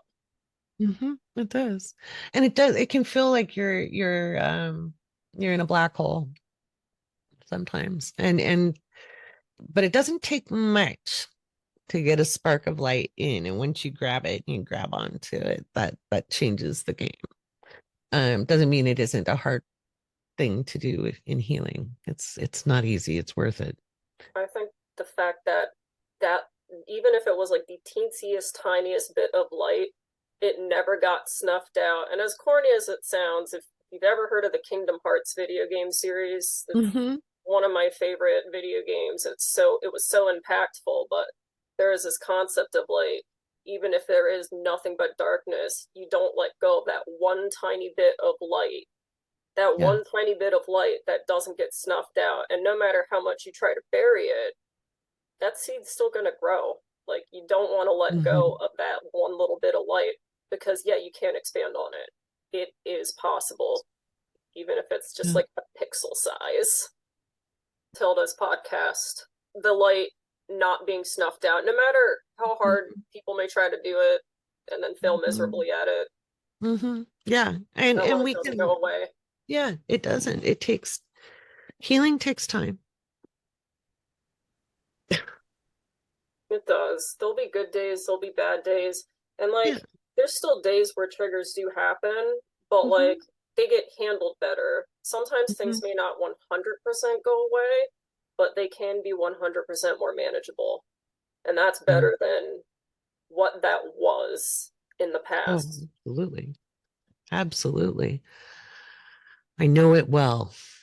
And at some point, you'll notice most of them have no charge over time, you know, at least in my experience. And it didn't happen overnight. It's not an overnight process. It takes No. time. Looking at it in maybe like a span of 6 months, like, when you have your new moon, you set your intentions, and then six Hmm. months later, your full moon hits. Like, Hmm. that right there is already a good progress benchmarker. I love that. I love that. How are you hoping to use astrology to help people? I'm going to tell them that you can kick ass, and here's how. Let's look at your chart. Hmm. Like, Hmm. you can make things happen. It's, again, not going to be overnight. It's not going to be easy, and we all have a lot of difficulties to deal with, even in big, crazy systemic messes. Hmm. But what we can control is ourselves and what we're able to do. So, focusing on that internal locus of control is Yeah. what I want to help people with astrology. Is that Oh, I like, love it. even if the rest of the world is bad, you can still have a good day. And Hmm. that's very general, obviously, but it's one of those things where, Right. like, yeah, obviously, you Yeah. can still do things. You can still make Yeah. something happen in Absolutely. spite of what's going on. Yeah. And spite is a great motivator. I was just going to say, well, spite's a good one. We can do things out of spite. I didn't Kept need me alive a pre-workout long when I time. was doing trainer stuff. Like, it was just spite. Right? Malcolm hasn't been on forever. I went to go to the studio to put things together and he got left home. So this is probably why. Uh-oh. He's sad mom was gone. Um for those on Spotify, if you haven't met Malcolm, this is my Taurus dog. And he's giving Shelby his approval while bugging me that he wants his dinner. Um, no, it's like live TV back in the 50s. Oh my goodness. Really? You're being so talky. Oh, and Anyway, if you haven't fed him yet, oh, hey, he had special treats before I left. oh, yeah. So he didn't go without. He's a good spoiled boy. He is. Um,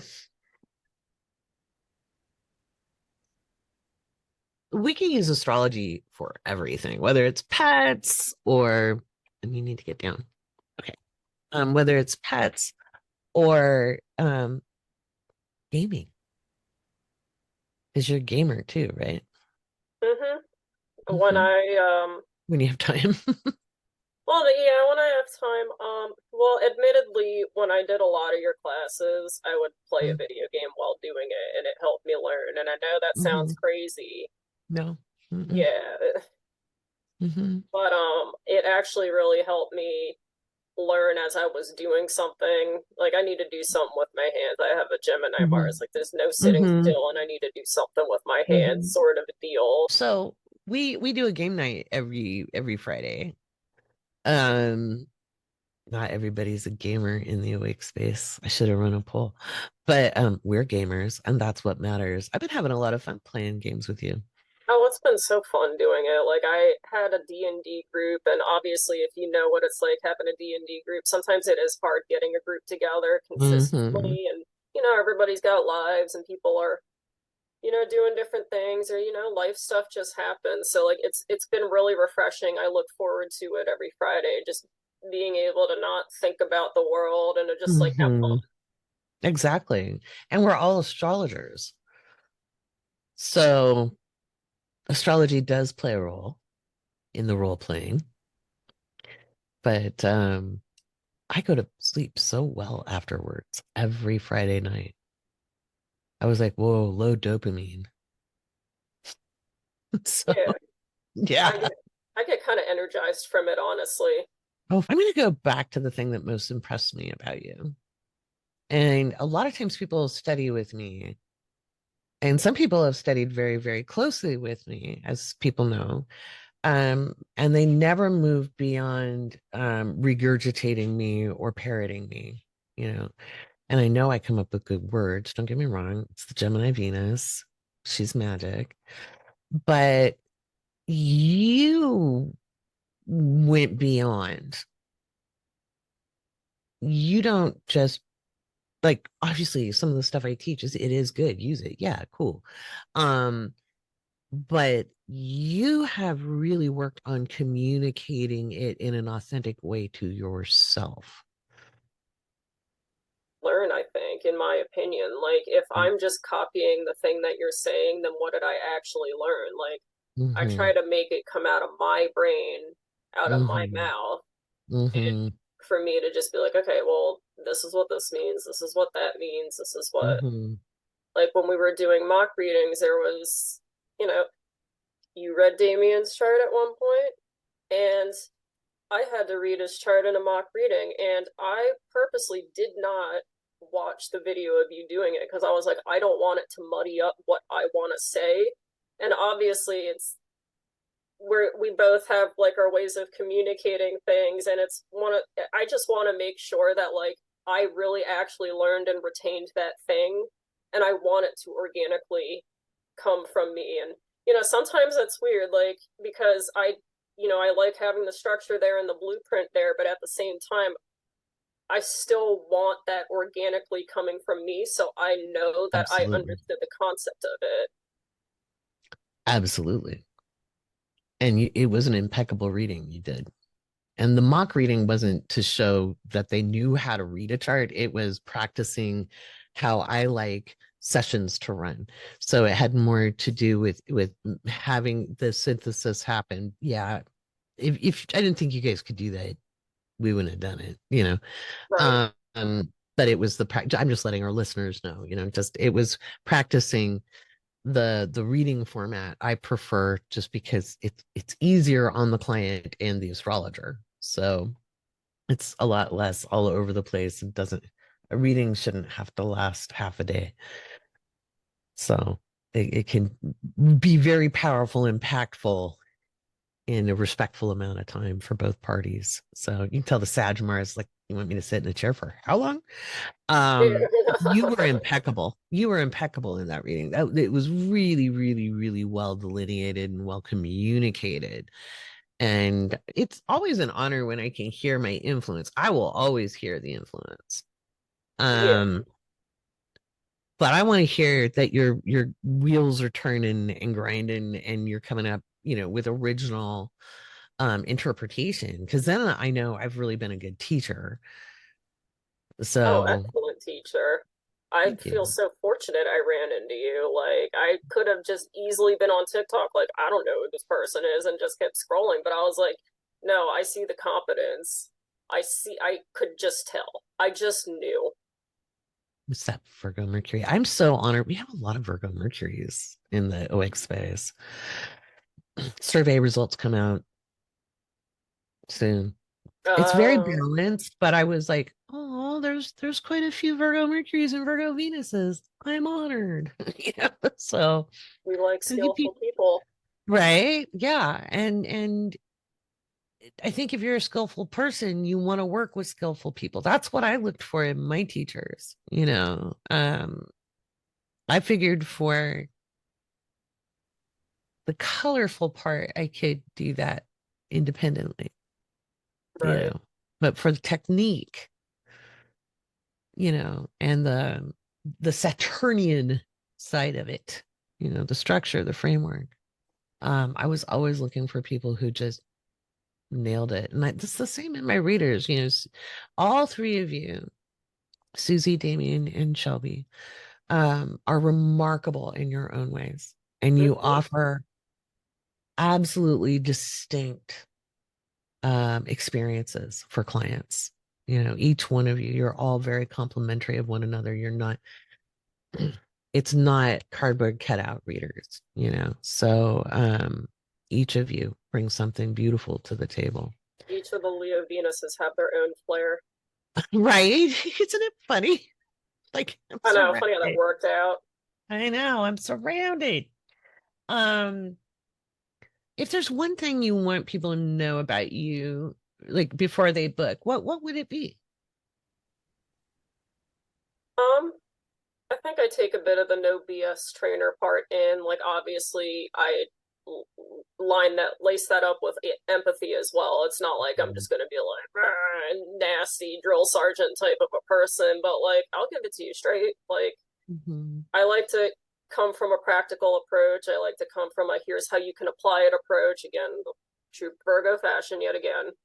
Mm-hmm. Um, I want to just make things practical for people, make things realistic for people. I mean, I'm not afraid to say, I'm not 100% sure if that may be the best path. Might I suggest such and such? But I also am not Mm-hmm. here to force somebody to do something because obviously we have free will. We can do what we want or need to do. Mm-hmm.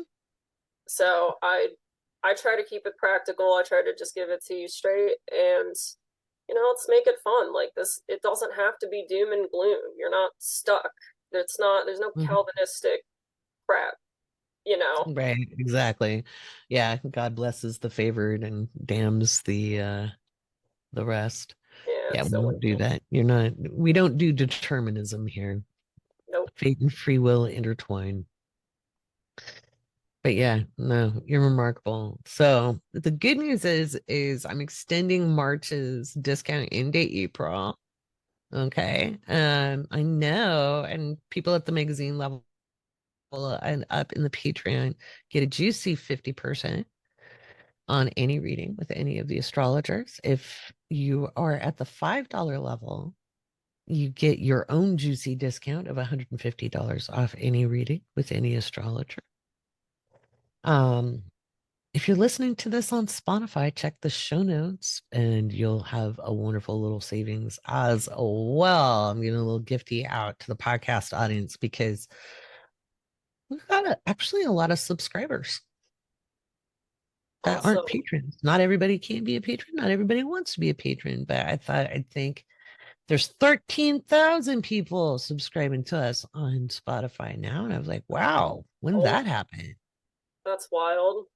I remember when I actually formatted the show because 65 people who didn't know me were listening.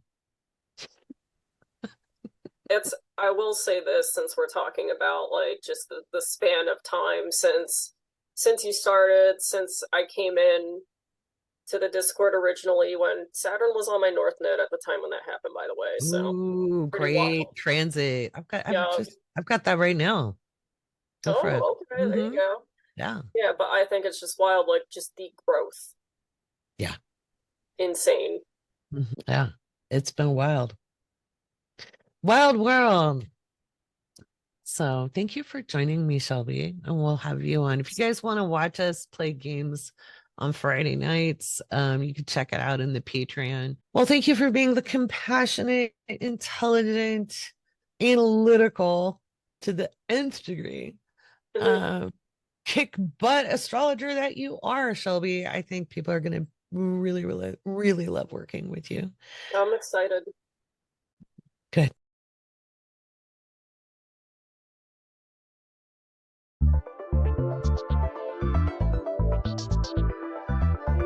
All right. Now that the internet has you completely freaked out about the partial solar eclipse, let's talk about it.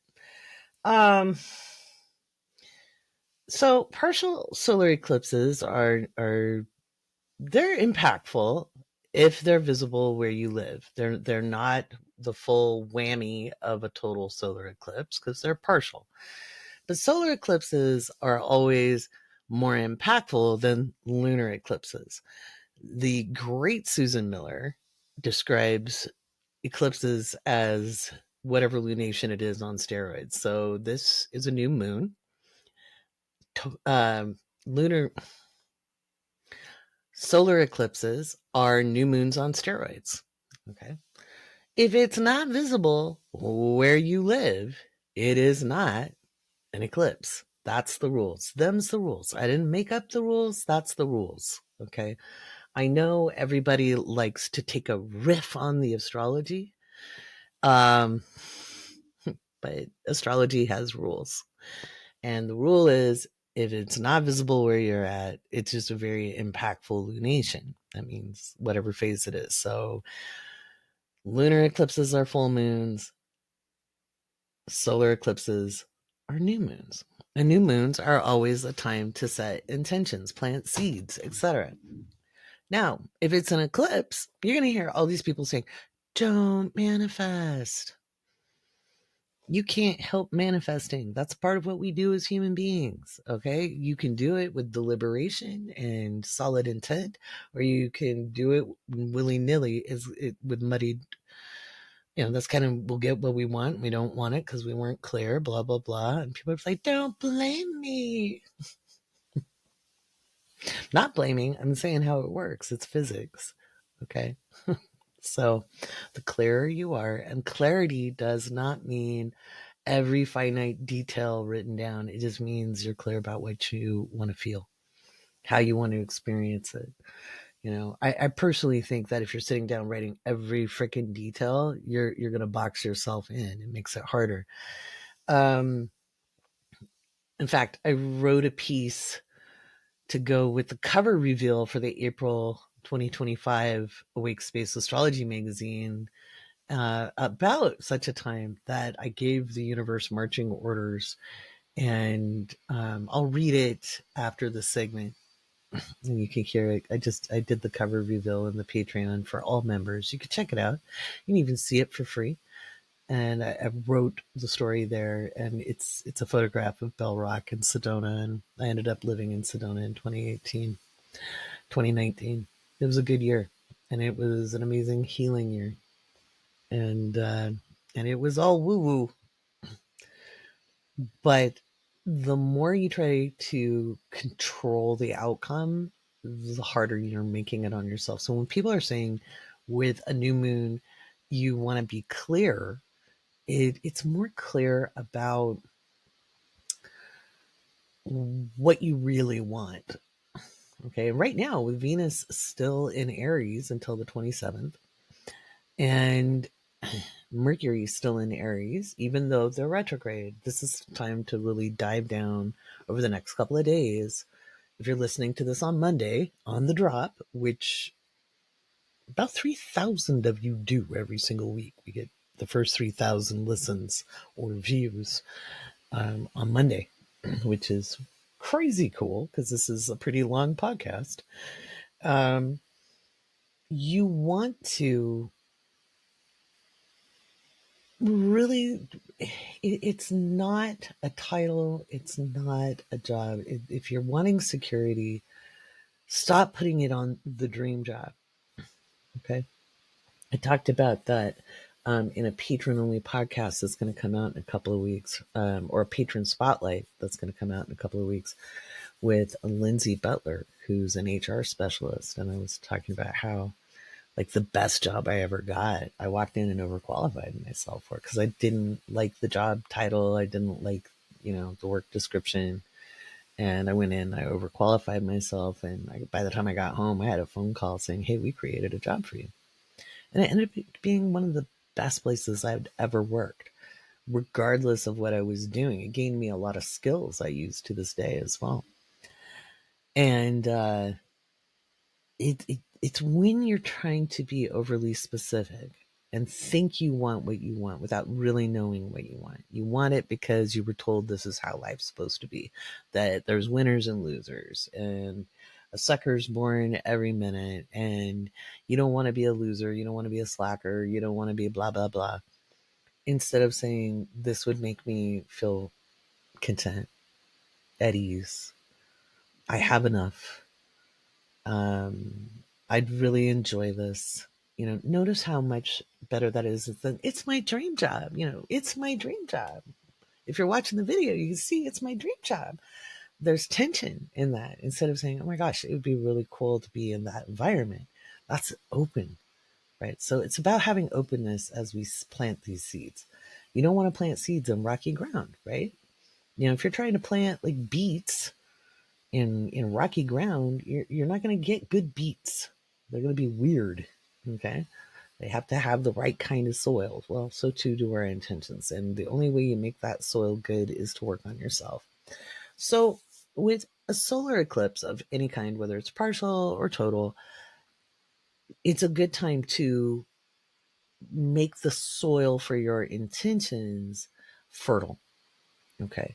And so you're going to cut away the cords of attachment and to thought forms about yourself, about unhealthy expectations, arbitrary high standards. Okay, I think a lot of people don't shoot high enough.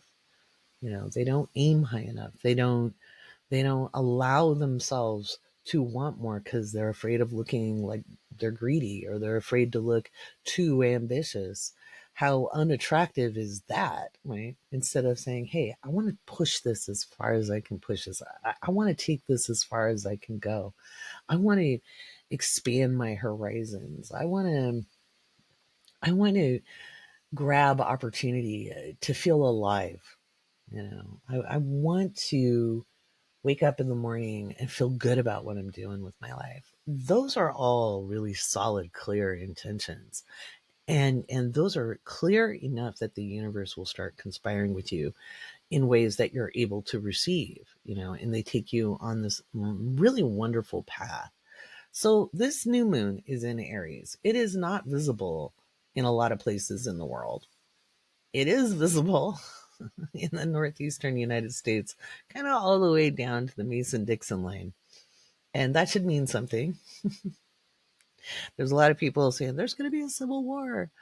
And I could say we're probably already in one. It's just not like 1861 where people, got out their great grandparents' muskets and got into fisticuffs with brothers and cousins and sisters and aunts. And um, it's a different kind. It's very litigious. Okay, it's very litigious. It's there. And in March's issue of the Awake Space Astrology magazine, I wrote about the difference between the astrology of 1861 and 2025. Okay. So I don't see a replay. I see echoes, but I see a confluence of many different issues over the last 150 years kind of converging for us to kind of take care of these things over the next, you know, 5 years or so. That does not mean the status quo remains over those next 5 years. It's just we see the problem is systemic. It's not in the hands of one or two people. It's a systemic problem, and people are waking up to a variety of issues as we go along.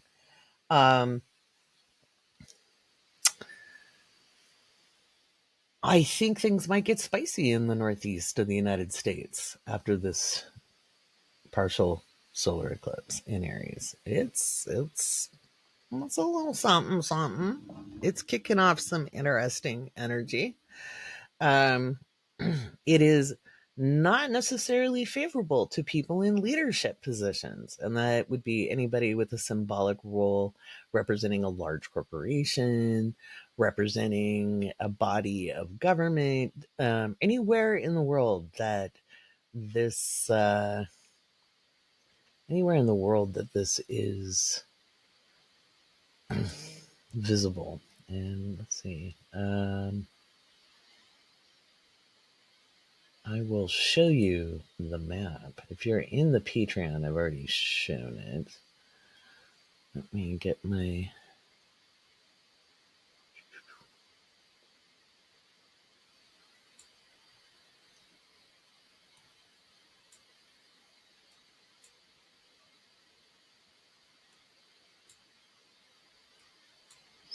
Okay.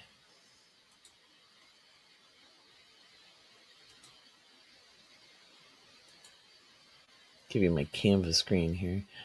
This is the solar eclipse path. Notice that dark shadow. It's going down through northwest Canada. Of course, Greenland's impacted. That's a shock. Going all the way down here, tip of Lake Guyana, in that area, and up into northwest Africa, encompassing Europe, a lot of Russia, and up into the Asian region there. I don't think it quite hits Mongolia. So it's a little spicy. I'm a little concerned that it actually is visible in the Naples area.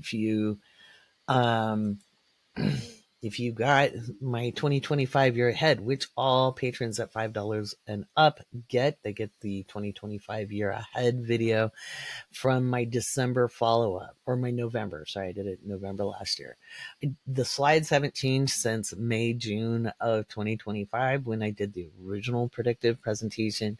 I just put out the updated commentary that I gave in November of 2024 about 2025, the year ahead. And that caldera in Naples has been pretty active. I don't see it going big, bada boom, kablooey, but it will become more active. I will be very surprised if we don't see more activity, whether it's seismic or even maybe a fissure opens up and there's some magma or a little bit of volcanic activity in Italy, or Greece, either one in that area.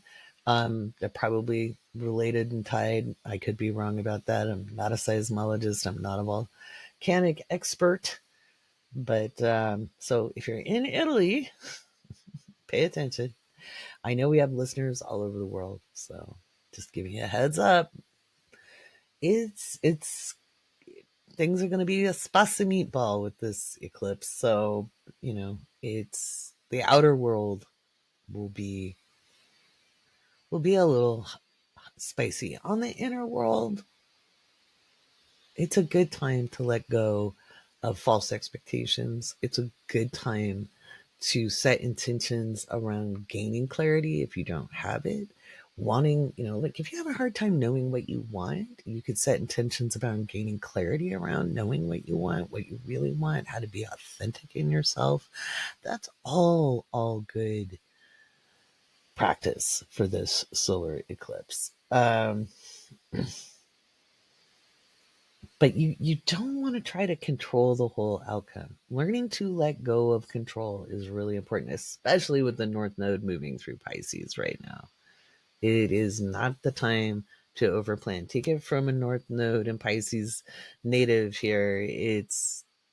I can guarantee you, when you overplan, when you try to control the situation very tightly, when you're grasping at order, it's not going to work out with the North Node and Pisces. You've got to trust the process. Easier said than done. It took me a long time in life to learn it because remember, our North Node is what we're here to learn those skills in. It isn't necessarily something we're good at to start with. So I was a right old control freak when I was young. And it took a lot for me to learn to just let go and let the universe, while understanding that I have a say in how I meet the universe. So, how about we read that article, that little story I wrote with the April cover reveal? With each reveal, I'm actually telling a little story that kind of goes with the energy of the month ahead because this is for next month's magazine. And the cover is a picture of Bell Rock that I took in 2018. I have like 3,000 photos that I took while living in the Sedona area. And that's not counting all of the other places I went to that year because I did a lot of road tripping. So here's the story that goes with the photo of Bell Rock. And you can catch the whole thing on the Patreon. In 2018, I finally had the freedom to hit the road with Malcolm and follow my intuition wherever it would take me and Malcolm. I wound down the coast from Washington State into Oregon and made my way into the intoxicating oxygen of the redwoods in Northern California, stopping for a seminar in San Rafael before heading to Los Angeles to see my daughter. And then from there, it was anyone's guess where I would end up. I didn't think I'd do more than drive through Sedona. I figured it was an overhyped tourist I figured it was an overhyped tourist trap, and part of it is. I didn't realize the energy would hit me right in the heart center and dig deep into the scar tissue to massage it into supple tenderness again. I gave my guides marching orders. If I'm to live in Sedona, make it easy, unquestionable, the right place at the right price, no hassle. I gave guidance 7 days to make it work, and that whole week it was like my guides were sending me on a goose chase. I drove all over. There were a few nibbles, but no bites. I wasn't going to settle, nor be overcharged, and I was okay if I had to move on in my journey. But I had this knowing that being in Sedona would be just the right place to finish up my healing, and as I tuned into guidance, it would confirm.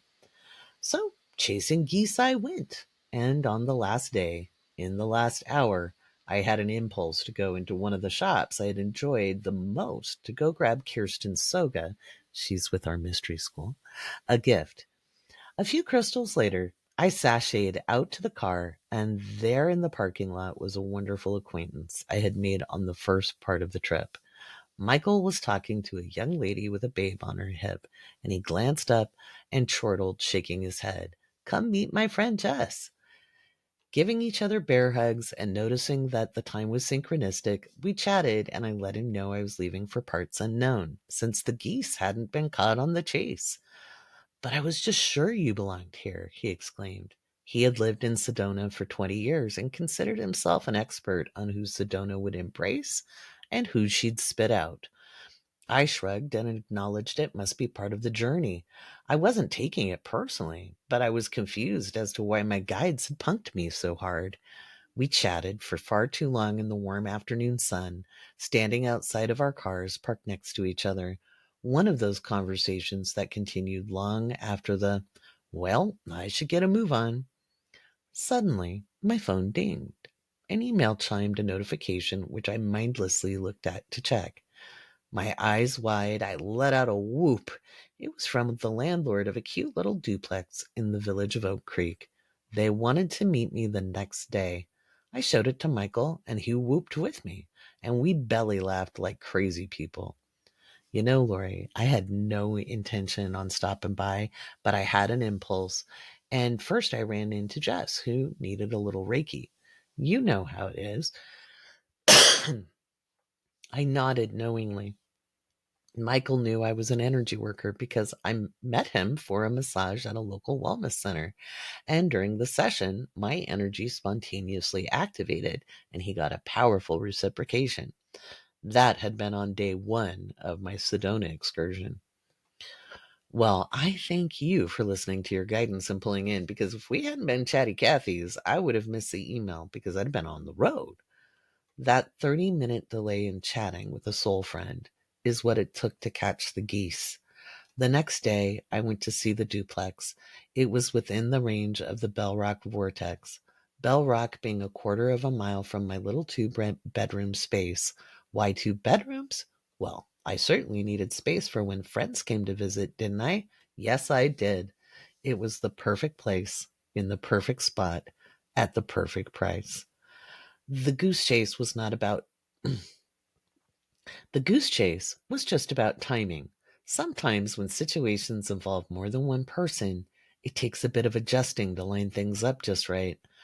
Michael left for parts unknown a few months before I ended up leaving to go back to Los Angeles in 2019. I have a lot of soul friends like that. Divine instruments, earth angels, people who are lights on the pathway. I think about him a lot. I hope he's been kind to himself.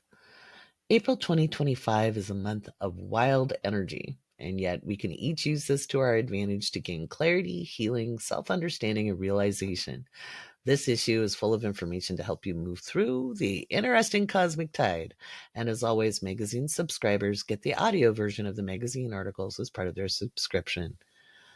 And then I put another picture of a really pretty flower with the red rocks behind it because, again, I have 3,000 photos, and my God, it's so hard to pick which one for the cover every month. But that's what's happening in 2025. I'm using the photos I took in Sedona, and they're all. I'm blind, but man, you can't take a bad photo there. You just can't. I some of the most beautiful photos I've ever taken. I took while living there. But that story is a really, really, really good example of, like, the details kind of got in the way of it. It was like, okay, well, you wanted 7 days, so we're just gonna make you go around for 7 days. Now, it could have been I was working guidance and gave the 7 days because it felt right, and Michael showed up and delayed me. Maybe I needed 8 days because, again, I went and saw it the next day. But sometimes we get in the way of making it easy. And I remember, oh my God, there was one day that I was driving around and I was just following my intuition because that was my 2018 um, intention. Is I would just trust the hell out of my intuition. I was really working on leaning into my North Node, and I had no obstacles in the way. The kids were grown. I didn't have any attachments. I could just do it. I could feel completely free to just follow my intuition. And of course, my guides, knowing I love a good adventure, well, they gave me a few. But there was one day I literally, it was like working with a toddler trying to show you something that I did loop de loops. I did U turns. In fact, I remember stopping in a parking lot and calling Kirsten and being like, "Oh my God, my guides are drunk." We would just laugh. Um, but part of it was probably I gave the time frame. So while you're getting ready to set your intentions for the new moon, do make sure you give some room for grace. Don't try to conduct the whole show. Even if you're very, very good at working with your guidance, you can see sometimes you set yourself up to be punked. Alrighty. Coming up next, we're going to talk about what's in the headlines, the bingo card, and after that, we'll end the show with Neptune and Aries.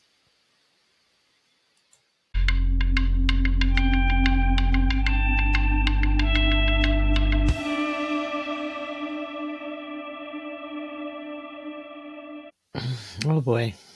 Well, let's take a look at what's up in the headlines. Remember, on a personal level, this can be really magical energy for you. You can have an amazing week. When I'm talking about what's in the headlines, don't blame me.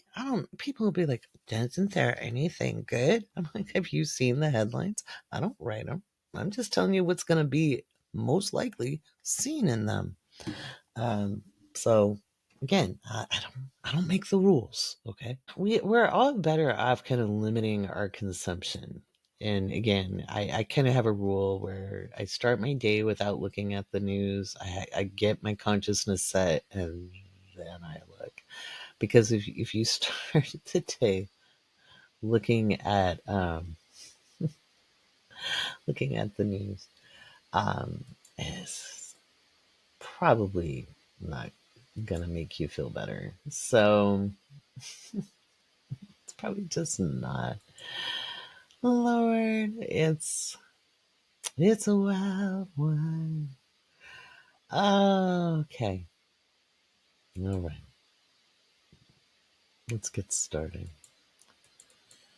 The moon is in Capricorn, and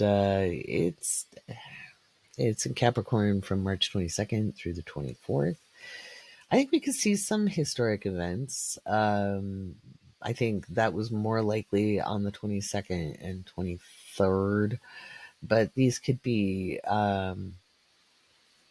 issues with terrorist attacks. There were some historic protests in Turkey during this time. It's people kind of speaking out against leadership or not totalitarianism to a degree of that, but there was potential deaths of prominent figures, world leaders, or politicians, and there was more than one thing, and keep your eye out for it. Um, the 24th in the morning because the moon will be in a trine with Uranus. So there might be some shocking event that occurs. We could see another big weather event. It could involve a massive loss of life or infrastructure damage. This could be, um, and this is in more than one place. I have big infrastructure failure like twice in this, and it's global. So keep your eye on activities around the world. It could be monsoon rains causing erosion. The weather's really up in my predictions, for March. So we have erosion causing storms, tornadoes, hurricanes, changing temperatures, thaws and freezes, and even snow in lower elevations, depending on location. We could see like a bombing, a terrorist attack, or an explosion of some kind. We see landslides, mudslides, rock slides, sinkholes, avalanches.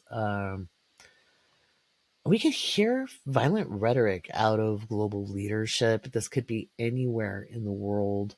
Warlike words. We could see a NATO crisis and could involve Turkey. Now, I've had Turkey in my predictions starting last year, and things are kind of heating up. There's something going on there.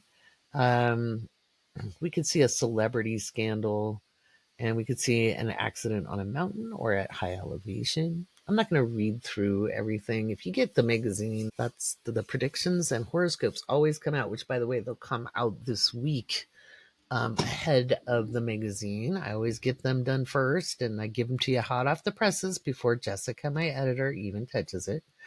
Um, we could see issues with Iran, could be war with Israel, or issues in the Persian Gulf itself, including the Straits of Hormuz or the Red Sea.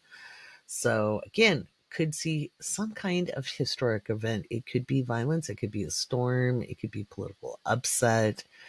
Um, That's what's there. March 24th through the 26th, the moon is in Aquarius, and things just get a little weirder. It could be hard to communicate. International tensions start to get very, very serious.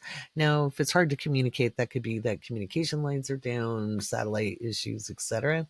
I've got big windstorms globally, issues with ocean currents, temperatures, ice storm or snowstorm, big rain or strange tides, and turbulence. Could also be unseasonable temperatures and extreme temperatures, either freezing or extreme heat. It really depends on where you're going to be.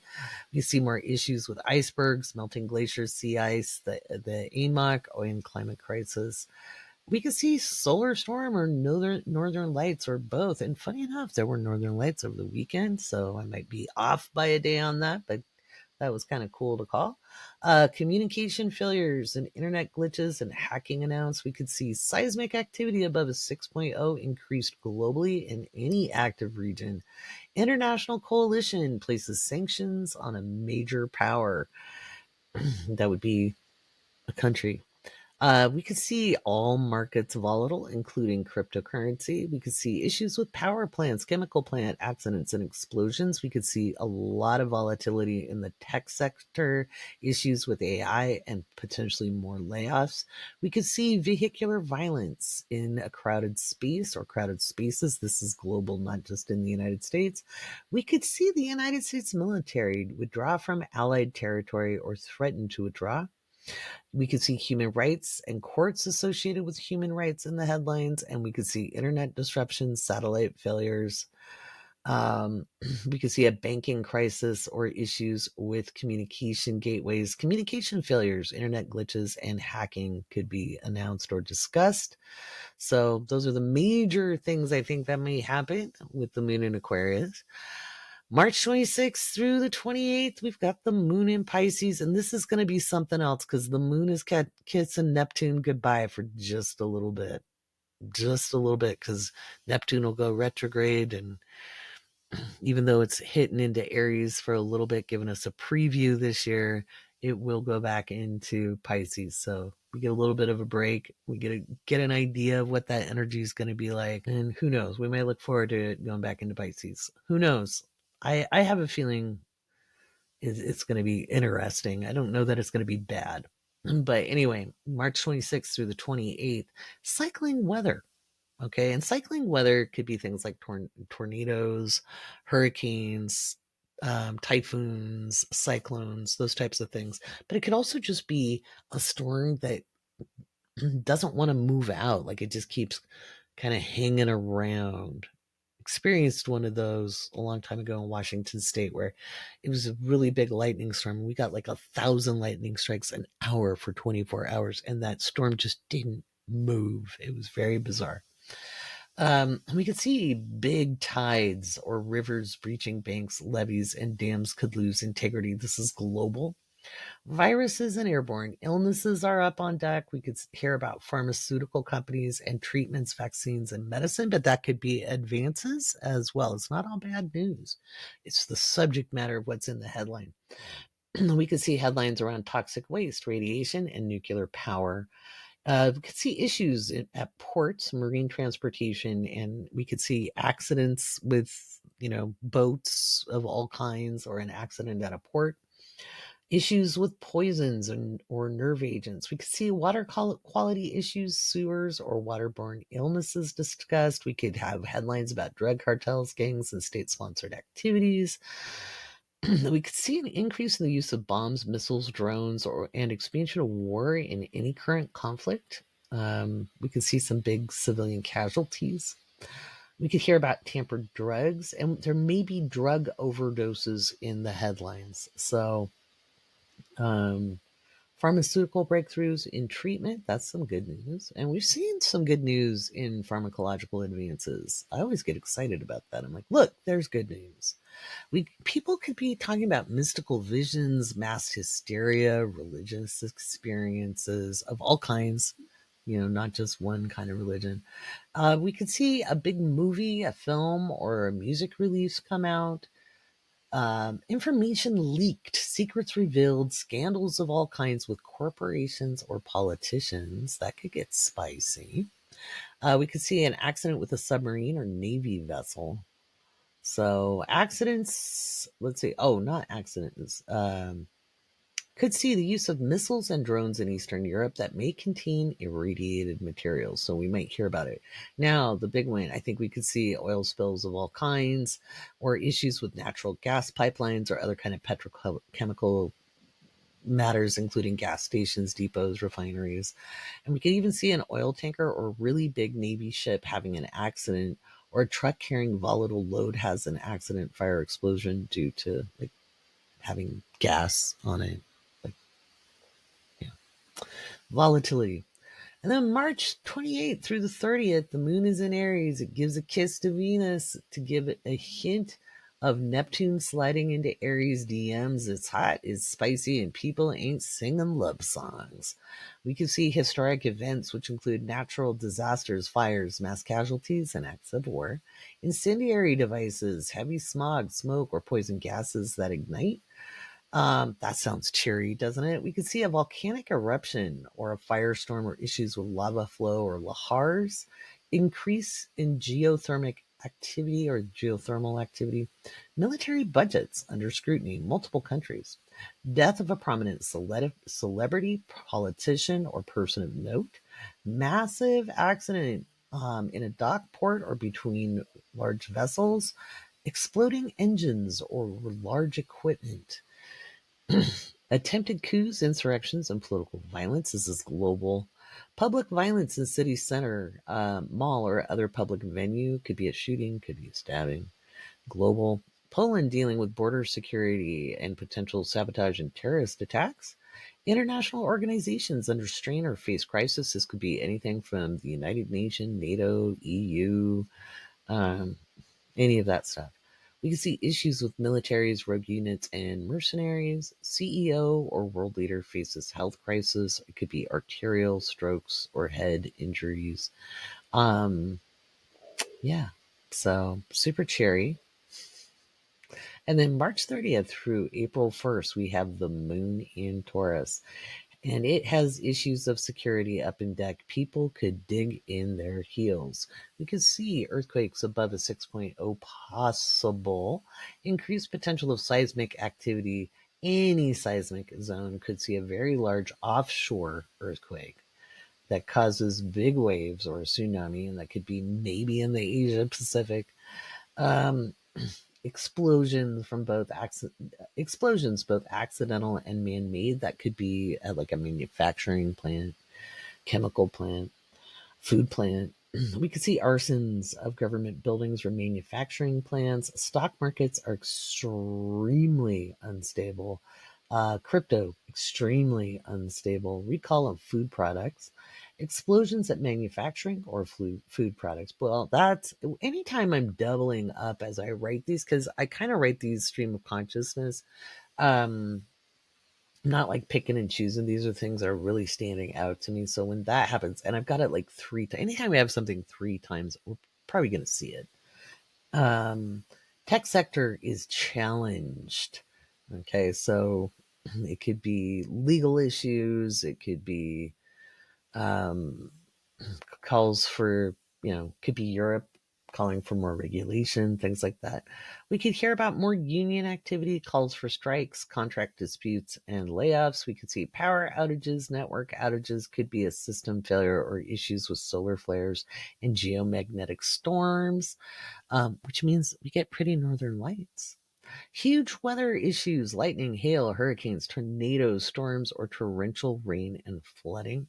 Financial institutions, big banks, private equity firms, or credit card companies are under pressure. Retail giant under pressure or strain. Could see a maritime accident or issues with Navy bases. Authority figures and leaders are challenged. We could see issues with livestock, food production, processing farms and ranches, or equipment dealing with agriculture. And we'll start to see some political infighting and rebellion of all kinds. Don't tell me I just give you bad news. Remember that the transits are global. Accidents or political upheaval can also be big storms and natural events, and vice versa. They have very similar signatures. So I'll have the bingo card up tomorrow evening so that you can check off what's going on in the headlines. And remember, on a personal level, these can be very, very creative energies for us to work with. You want to focus in as much as possible. I know it's hard, but also it's social conditioning to believe you have to be over informed in order to be aware, and you don't. You want to remember what is in my control. Doesn't mean you can't make an impact, doesn't mean you can't find a way to be involved, but there are ways to make a difference that are easier on the mental health. Okay. So there's a reason I got rid of the current events convo in the Patreon chat, because it was a spiral, and that's not healthy. So we can discuss news stories in the predictions and news headlines thread, and we have a creativity thread, okay, where we post up the other things we're doing in life. You have to see some good. You cannot just focus in on the bad. It doesn't mean you're dismissing what's going on. It doesn't mean you're not really aware of what's going on.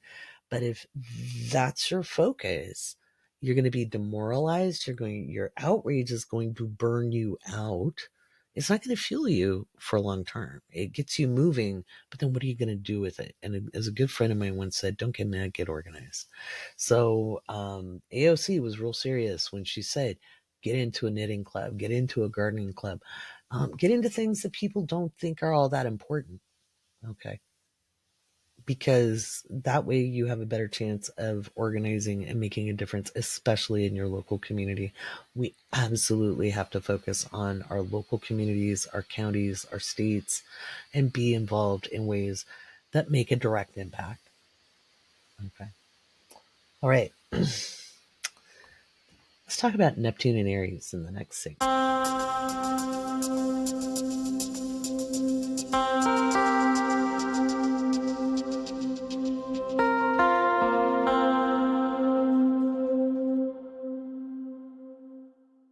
So, I know what's being said out on social media, although I honestly haven't even looked. I know I keep promising every month. I'm like, I'll be back. I'll be back. I haven't felt like it. I've been tired, and TikTok is kind of a time suck. It's not just about the posting, but I'll sit there and scroll and look at puppies doing cute things, or watching Paloma Diamond, or comedians, and I'll just get sucked in. And an hour later, when I should have been doing something else, you know. So that's partly why I haven't done it. And I've been waiting to get into the new studio, which, oh, I'm so excited. I've made some executive decisions about it, which were really exciting. I'll give everybody a tour on Tuesday when I'm in working on it in the Patreon. I'll do a video live stream. You get to see what I'm working on. That'll be exciting. Let's talk about Neptune in Aries. So the last time Neptune ingressed into Aries was 1861, and that has everybody talking, because basically Neptune moved into Aries, and like the next day the Civil War started, and the next day Neptune was in Aries, and so that's got people up in arms. But the way astrology works is there has to be more than one thing happening. One planet is not responsible for reflecting all of the activity. Okay, that's not how it works. You have to have more than one thing going on. But we do have echoes in the 2025 chart, but it's not a replay. So, first of all, our country is set up so differently than it was in 1861. Our technology is different than it was in 1861. And I just, there were so many things done post Civil War to make it difficult for that to happen. Okay. So we structured our country to make it difficult to happen. It's also a really, really big country. Like, everybody wants border control. And I'm like, you haven't traveled much, have you? Because you might want to go look at it. It's a really very long thing, our border, at either end. And you can't secure the whole thing. I love it when they're like, yeah, you sure can. I'm like, What about the swamp parts? What about the estuaries? What about the mountain parts? Where there's a will, there's a way. And the idea of boxing people in or making a wall, it isn't logical because it won't work. People are going to tunnel under, they'll climb over. People always have. And I remember like the Berlin Wall. And it was always exciting when somebody managed to escape Berlin, East Berlin, and get to the West. They'd make a big deal out of it. And that was a much smaller wall and much smaller bit of territory that was highly surveilled and difficult to achieve. So it always kind of bothers me because when people want to talk about building walls here, and I'm not saying we don't need, good border and immigration policies, but I'm just saying when people are like, let's build a wall, I'm like, do you remember Berlin? Do you remember the Iron Curtain? Because, yeah. Anyway, so I don't see a replay of 1861. I just don't. But the echoes are fascinating. And I wrote about that in March's Awake Space Astrology magazine. In April, I'm going to be talking about how to use Neptune and Aries energy to your advantage. So we've got a little bit of time before Saturn moves into Aries. Okay, so we'll have about 8 weeks before that happens, I think. And I'm just rounding it off in my head. Don't quote me. I'm not being exact right now. So this first bit will get a good flavor of what Neptune and Aries is going to really be like, because this is just the beginning, right? It's got a 14-year run because Neptune has a very stable orbit and it lasts 14 years. It's going to be very, very different energy to Neptune and Pisces. And I think if you've been having weird dreams, if you've been super psychic, like even more than normal, if you've been getting weird headaches, if you've been like, we've all been like, everybody I know who's an energy worker, a metaphysician, a psychic, however you want to call it, intuitive, whatever, however you want to define it. We've all been feeling it. It's been like a freaking fire hose. I think with Neptune and Aries, it doesn't mean we won't have psychic phenomenon or intuitive phenomenon, but I think it'll change its flavor. I think on the one hand, we're not going to feel the collective as much. That's my hope and my prayer. Because I'm tired, Grandpa. That's too damn bad. Seriously.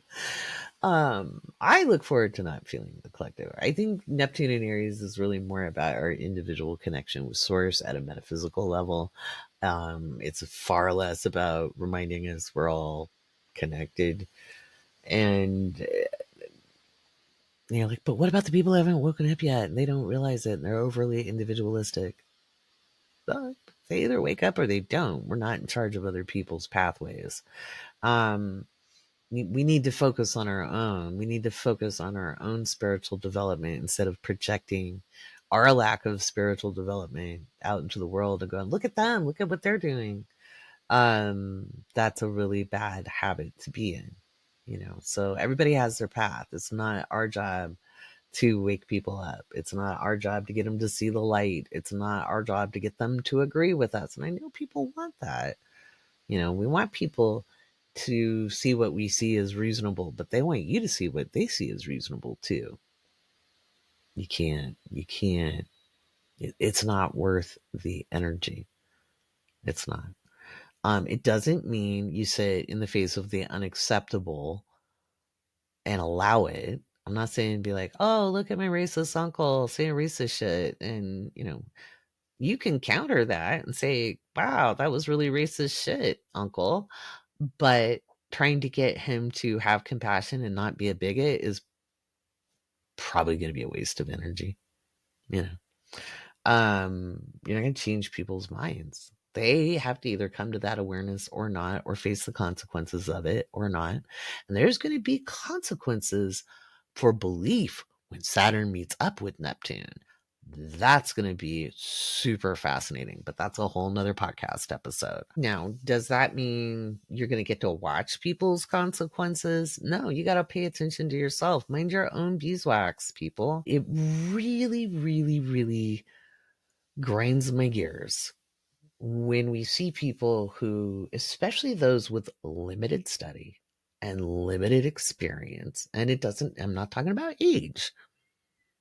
I'm talking about they just woke up and they think they have all the answers. And they want to lecture about principles and ethics and how to do spirituality or how to do life at all without having the requisite training, the requisite understanding. And we see a lot of that. And it's kind of like dealing with a convert. Okay. It's kind of like dealing with somebody who just found sobriety, or, and they're out there banging the drum, and God bless them. Not everybody, you don't need to. It's not your job to go around trying to rescue people. It's not your job trying to save people from themselves. It's not. That's called codependency. And it is a way to deflect from your responsibility of your own self and your own behavior and your own mindset. And one of the things I see with great frequency, especially in social media, is people acting as if, because they feel anointed, the Pisces delusion, they feel anointed, they're a high priestess, they're a high priest, they know because they channel, and they've done it for, a year, 5 years, without other study, and they won't listen because they know. I know. And you can burn your energy centers out doing that. You can overstimulate your energy centers if you don't have training. That's what professional development is for. It's protective for you and everybody else around you. I was working with somebody a few years back who had come from an evangelical Christian background, and for the life of them could not see where they had not deconstructed, because they would impose that same judgmental thinking from a spiritual point of view. And for love or money, I would try to bring it back around. I'm like, well, how is your seeing it this way different? And they'd be like, oh, wow, it's totally different. I'm like, oh, are you sure? Are you sure? And so, and it's no judgment. I know how hard it can be to deconstruct. I've been working on this my whole life, right? When I tell you other people's consequences aren't our business, we got to focus on our own. It doesn't mean you stand and allow bad things to happen. But when you feel that chest puff up and your head starts to wobble and you're like, well, look at what they're doing, you're no better than the judgmental church lady, okay? These are all important things to remember with Neptune and Aries, because there's going to be people trying to force people to see the truth, the light, and the way they want to see it. And I'm not just talking about Christianity. We're going to see some religious zealotry. We really will. And we're going to see it in all corners. We're going to see beliefs, but it is on the higher level of the energy. It is a beautiful time to cultivate your connection, your personal connection. Whether you work with deity, whether you work with a pantheon, the flying spaghetti monster, you know, if you believe in puppies, it doesn't matter what you believe in. You get to decide that. I'm not here to tell you what to believe. But it's a beautiful time to cultivate that personal connection with your guides, your guidance, your intuition, to develop your personal faith, your personal ritual, your personal connection. It's going to be a very interesting time with Neptune and Aries. Socially, there's going to be a push for real authentic vibes, and people are going to vibe check hard. They thought they knew how to check vibes with Neptune and Pisces. Neptune and Aries will be like sniffing bullshit and be like, that is artificial. People are going to not be pro augmentation. They're not going to be pro of any kind, whether it's auto tune or a boob job or, pec implants or butt implants or whatever was popular all that time ago. Neptune in Aries is going to say, take yourself bare and be real. So I think it's going to be very, very interesting. I do think spirituality is going to gain in popularity again. It was very popular in the period when Neptune was in Aries in the 1800s. I think that will remain, if not be more popular, but from a different angle. I think celebrity culture will also, like, you have to be more than pretty to make it. People are going to want it real. I think there's going to be a pushback against AI in that people will want to see the imperfections. People are going to want to see, you know, you as a human being, period, which is important. Um, what can we expect? Like the day Neptune moves into Aries, I think there could be, it could be a strange fogs, like climate wise. We could see strange fog. We could see strange precipitation, like hot rain. We could see like oil platform fires, things like that, like weird stuff. Weird stuff could happen in the outer world. In the inner world, well, I think we could see just the activation of our root and sacral energy centers, the need to ground in a different way. Some people are going to feel like they got unplugged. The people who've been really writing the Neptune and Pisces energy and thought they were like spiritual, like goddesses and gods, are suddenly going to not realize that that was reflective of an energy transit, and they may feel like a rag doll that day. For those who have always been sensitive, they may just feel blissfully at ease. So that's a good thing to look forward to. I'm freaking looking forward to it. I am so tired of Neptune and Pisces. It has. I swear you could wear a hematite suit of armor and you would not be able to like block the flow. It's just been like a fire hose. So I look forward to Neptune and Aries. It'll be nice to have a little bit of relief from the collective. It's going to be a much more individual energy. It's important to get connected with yourself and see yourself and your divinity of self. That doesn't mean I'm a god, I'm a goddess, but just understanding you were a slice of time and space crystallized into physical form. You had 1 in 400 trillion chance of being human. Yeah, you're special. Like, you don't have to be superhuman. Being human is really, really special. We're here for a reason. And I think people will start to realize that, or some people will anyway. Not everybody. Not everybody's going to get it. And I don't believe that makes them less than. I don't think it makes them not spiritually sound. Some people I know are just so intuitively spiritual, but they're not consciously spiritual. But they just live their life so attuned to the world around them. It's a really beautiful thing. If you say, "Oh, are you psychic?" They'll be like, "What are you talking about?" No, I mean, I get gut feelings sometimes, but no. And they're just so intuitive, but maybe it's not culturally appropriate for them to talk about it in that way, or maybe it's not an interest of theirs. It's just how they operate in the world. And is that wrong? Is it? If their life is reasonably good and they feel fulfilled, it's not, again, our business to judge how some people live their lives. Again, big difference between accepting bullshit and taking responsibility for things that are not ours to take care of.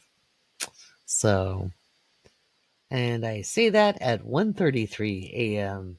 And wow, with that, I think we're going to end the podcast. Whew, this was a lot. Oh, I can't end the podcast. I have to tell you about April. All right, I'll give you a thumbnail sketch, but part 2 is going to be up in the Patreon.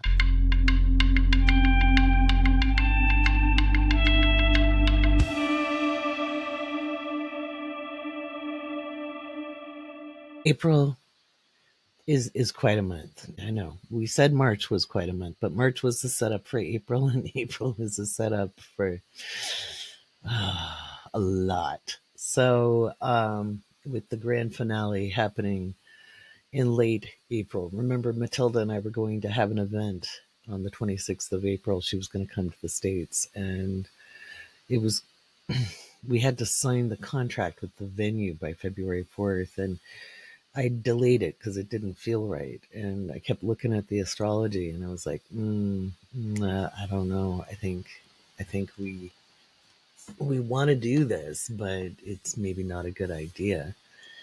And as we got closer, like the week of having to sign this document, we both felt into it. We just were like, my God, we don't want people to book tickets and hotels and feel like they have to cancel and deal with that. And we were also concerned about would Matilda be able to get in or out, or it just felt off. And of course, things had not gotten as chaotic as they did after we decided not to do it. And yet this month we can definitely see, yep, that was a good decision not to host it, even though we desperately wanted to do it. And we wanted the vacation afterwards, because it started with, we need a vacation. Um, no vacation for me. She's going on vacation, but for her birthday. Maybe I'll get a birthday vacation in. We'll see. We'll see. Oh, no rest for the wicked. I'm avoiding telling you about April. So, with Neptune moving into Aries on the 30th, I'm going to just say it's going to be volatile. Let me pull up my year ahead slide. And again, if you're a patron of the Awake Space, $5 and up, you get access to my 2025 year ahead predictions that I did the follow-up program back in November, late November of 2024. I did the original presentation in June, because every June I do the year ahead. I do it at the solstice, and I do it just basically to prove accuracy. So as we get to April here, it's a very busy astrological month. You know, we start the month off with Neptune moving into, or having moved into Aries, and we'll still be kind of, and then Saturn is sextile Uranus. That's very active energy. We'll probably see some seismic activity with that. We'll see Mars sextile Uranus and Mars trine Saturn that day. That's just April 4th. Keep that date. Be very volatile. Now, on a personal level, these are great transits. It's a time to innovate your structures. It's a time to operate off like guidance, if you get any downloads, and to shore up your own structures. There's some really neat energy. We got the Sun sextile Jupiter and Venus trine Mars on April 6th. Okay, but Venus is still retrograde, so we'll get another Venus trine Mars a little bit later. We've got the full moon on April 12th. The full moon. That Libra full moon is it's a biggie. And Venus is direct that day. So we'll start to see some interesting things come down when it comes to legal issues with that full moon. Justice. And it'll be interesting as Venus stations direct in Pisces. April 15th, Mercury ingresses into Aries. It will be conjunct Neptune. The perfection happens on the 16th. We could see some fiery car crashes, fiery thing. Not everybody. Don't think it's going to be you. Okay, just bigger picture news. April 17th, Mars ingresses into Leo. That's going to be like from April 17th, pretty much through the end of the month. It's volatile. Okay. It's just volatile. I think we're going to see more civil unrest. I think we're going to see sabers rattling between countries. I think, we're going to start looking like we're getting into some conflict. I know that Canada called snap elections for the 28th, which happens right after the new moon in Taurus. And I don't know. I'm not convinced they have elections. I could be wrong. So I was looking over some charts, and I haven't given my full analysis, but things are going to be volatile in Canada with that. Let's see.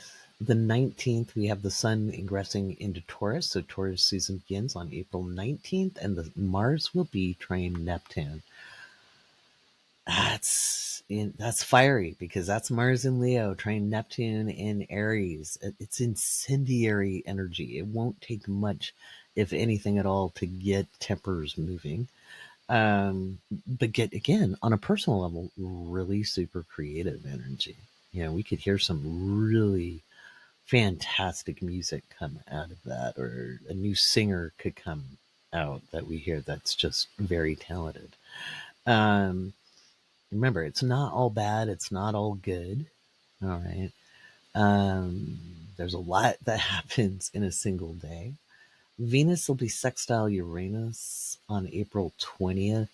You could see, honestly, some stock market recovery potentially. Okay. Or something to do with currencies. I don't think it's going to go all the way up. Don't get me wrong. It could be just volatile. We'll see. Mercury is sextile Pluto. The Sun is square Mars. So it's kind of a interesting thing start to occur. April 23rd, we have the Sun square Pluto. That'll be maybe a crunchy day weather-wise. April 24th, Venus is conjunct Saturn. I will be talking about that. I'm writing about the Venus conjunction to Saturn in the Awake Space Astrology magazine. Because it's actually, everybody gets excited about manifesting. Well, Venus conjunct Saturn is about realizing desire. There we go. Could also be consequences from desire, but I honestly, you'd have to be, to not make the most out of that to work in your favor. You gotta be special. April 26th, Mars is opposite Pluto. Okay, big bada booms. I'm expecting big bada booms. I don't know what kind. Remember, I see the what, I don't see the how. This is global instability. I want you to think about January 1st. January 1st, 2025. It was big bada booms. Well, Mars was retrograde. Mars will be direct in Leo in opposition to Pluto. Like I said, from the 17th, when Mars ingresses into Leo, it's in an approaching opposition. I just think it's very, very volatile. April 27th is the new moon in Taurus, and then Venus ingresses into Aries on April 30th, and that's how we end out the month. And people are going to be really, really, really looking for what matters to them. Okay, so April 1st, this is what I've got. I'll just give you a little brief kind of overview of what's in the slide for April 1st. Pranks go wrong, could see a shocking event, surprise attacks. I have Asia in parentheses, Eastern Russia or Russian Federation. We could see a large earthquake offshore of Alaska, British Columbia, or in the Bering Straits, potentially large earthquake in Japan offshore. We could see a tsunami. Or it could be a typhoon or a very destructive erosion event being caused by like atmospheric river or something that slams into BC or Pacific Northwest or California or something like that. Issues with rivers, riverbanks, river gorges, shipping lanes. Early April, tensions boil over in the South China Sea or Straits of Taiwan. So keep your eye on the Philippines. Keep your eye on issues to do with China and shipping lanes, Taiwan issues with even North Korea. It's not really in the South China Sea, but keep your eye on that stuff. April 5th, we could see a devastating storm and potential seismic activity in Southern California near the Mexico border, or in Mexico on the Pacific side of Mexico. Again, there's positive news. It's not all bad. If you want to see the rest of this, you can go into the Patreon, join at any level, $5 and up, and you get access to the year ahead. You can find it in the Patron Goodies collection. Patron Goodies collection. That's where all your perks are. There's a ton of them. Go check those out. And again, you know me, I keep you up to date. You ever read the book There's a Monster at the end of this book with Grover the Muppet? He's like, don't turn the page. Yeah. I think we're going to see a lot of big weather. And I think we're going to see a lot of news out of the UK and NATO. We could see potential border conflicts. Women's issues are global. We could see a lot of women show up, march, or fight for rights and recognition globally. I think April 20th is a fairly explosive day. The amount of charts I look at to do my year aheads, they're just hundreds of them. I think we're going to see diplomacy failing. I think we could see issues on the Polish border, the Balkans, Ukraine, Eastern European, former Soviet bloc countries. We could see issues with power plants, manufacturing, gas pipelines. We could see a female leader or leaders make a historic announcement.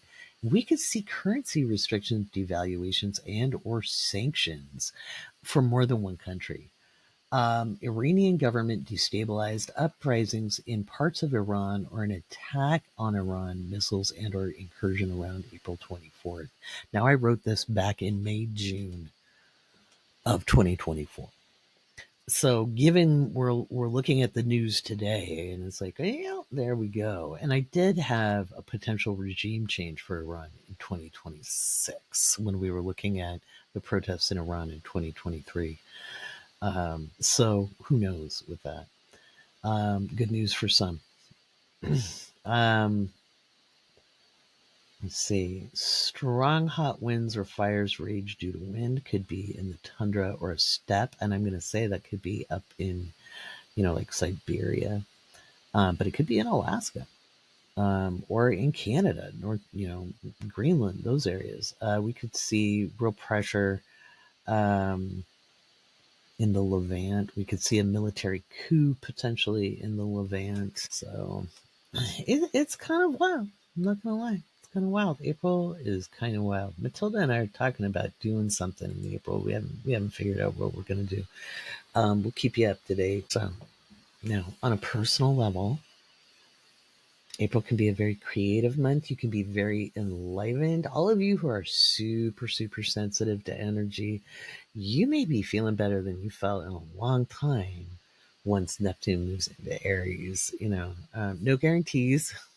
But my theory is that it should temper feeling the big collective, if you're already sensitive. So it's just,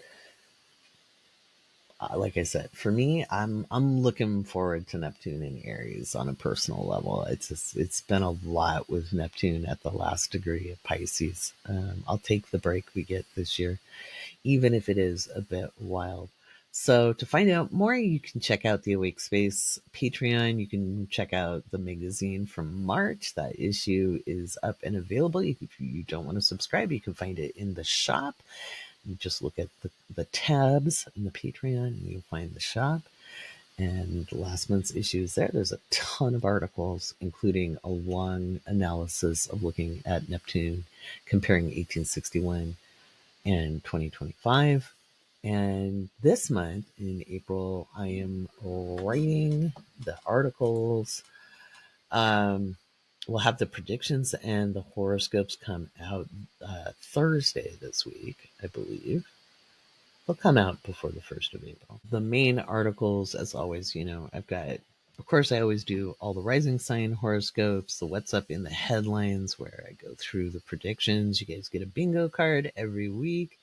We're looking at, in the astrology school, we're looking at Saturn. Last month, we looked at Jupiter. Mars opposite Pluto. Final encore. That article will be in there. We've got gardening and astrology. So the good gardening advice. Chiron, the light on the healing path, is one of the articles. Venus Saturn conjunction, manifestation magic, and Neptune and Aries on a personal level. Also, we'll see what else I get in there. I always get goodies, and I'm trying to decide what else I write about. So we'll see. It's always a surprise because I get inspired. Once I get writing, I get inspired. You never know what you're going to get. I'm doing an article on Mars in Leo. And of course, you'll get your intention suggestions for the new moon in there. We'll do the full moon overview, the new moon overview, and we'll top up the survival guides. So, how you can make the most of it. And if you're a magazine subscriber or you purchase the magazine, you get access to this month's special discount, which is pretty cool. Alrighty, that's what I've got for you this week. Deep breaths. We get through it together, right? I'll be around, and don't forget Tuesday this week. If you're in the Patreon in the Awake Space Lounge, I'll give you a little tour of the new studio. All right. Have a great week.